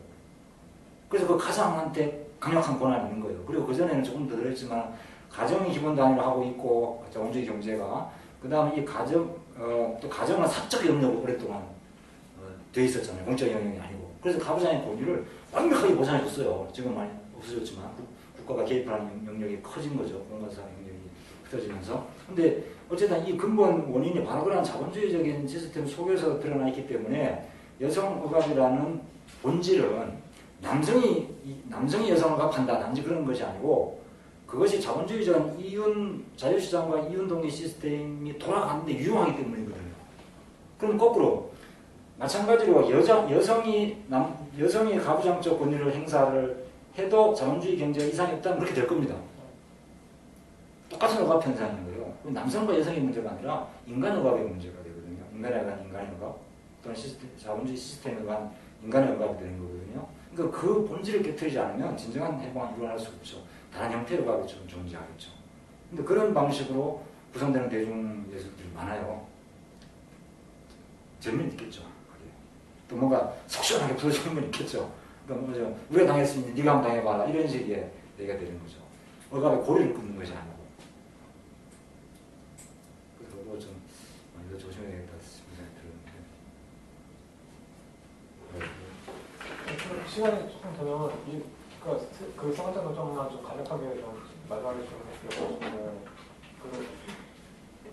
좀 표현의 정치라는 걸 좀 과도하게 강조하는 측면에 대해서는 약간 조금 의견이 있긴 한데 결국은 그래도 저는 기본적으로 이 지금 자본주의 시스템과 정치가 작동되도록 유지하는 가장 강력한 기제가 이 결국은 대중문화라고 생각이 되거든요. 그래서 이 이데올로기 전쟁터로서의 영화, 저는 아까 말씀하셨듯이 TV 드라마나 이런 대중문화와 하위 문화에 좀 더 주안점을 둬야 된다고 생각하고 있는데 그래도 영화도 강력한 하나의 대중문화의 축이기 때문에 이거를 아주 치열하고 치밀하게 분석하고 비판하는 작업은 굉장히 중요하다고 생각이 되거든요. 그래서 이 작업이 굉장히 반갑은데 그런데 이제 구체적으로 이걸 분석하고 비판하는 방법론으로 어떤 걸 주로 이렇게 사용하셨는지를 좀 들어보고 싶었거든요. 근데 강의 중에서 이렇게 말씀을 많이 하신 것 같은데 제가 좀 많이 놓쳐가지고 방법론이 딱 기준 분석이었던지 아니면 방법론의 이론적 배경을 말씀하신 것처럼 뭐 기분 보다 하셨지만은 표현의 정치하고 한 거죠. 재현만으로는 봐서는 안 되더라. 그래서 표현이라는 것도 같이 봐야 된다. 근데 재현은 완전히 없애자는 게 아니고 보지 말자는 게 아니고 재현의 재구성도 중요하지만 대의민주주의도 중요하지만 직접민주주의인 것을 봐야 된다. 이런 것 같은 맥락인데 사회의 모습을 재현한 것이 영화가 맞아요. 거기서 출발했고 그래서 그 모습도 우리 분명히 봐야 되는데 그것만 봐가지고는 올바로 이해할 수가 없고 관객도 그렇고 영화도 그렇고 이것이 현실이 아닌 것이 아니고 현실의 사건으로서 표현이라는 측면도 같이 봐야 된다. 이런 얘기입니다. 그것이 이론적 배경이 된 거고 영화 하나하나를 분석하는 구체적인 분석 방법은 변호인 같은 경우에는 트레이시의 동일시 이론을 적용했던 거고 그 외에 암사 같은 경우에는 민족주의와 휴머니스트 사이 두 가지 모델을 섞어서 4개의 경우에서 따져 보니까 이거 어떤 구체적인 분석 방법은 영화가 조금씩 달라요. 그래서 이거 수준하신 분도 영화의 독립성 각 챕터가 독립성이 너무 강해서 단행본으로서는 좀 문제가 좀 있다라는 비판도 들었습니다. 네, 되게 결정적으로 질문인데요. 오늘 강의를 해주신 정병기 선생님께 큰 박수로 감사드립니다. 잠깐 공지 말씀 드리겠습니다. 갈무리 출판사에서는 매월 신간 출간 후에 저자와 역자분들을 모시고 온 오프라인으로 접촉해서 오늘과 같은 무료 행사를 개최하고 있습니다. 앞으로도 많은 관심 부탁드리고요. 그리고 다중지성원에서는 인문학 강좌와 세미나 등을 여는 공간 등 참석하시기 전에 이미 표를 받으셨을 텐데요. 10월 4일부로 여러 가지 주제로 강의가 열리고 있습니다. 관심 있으신 분들은 직접 개인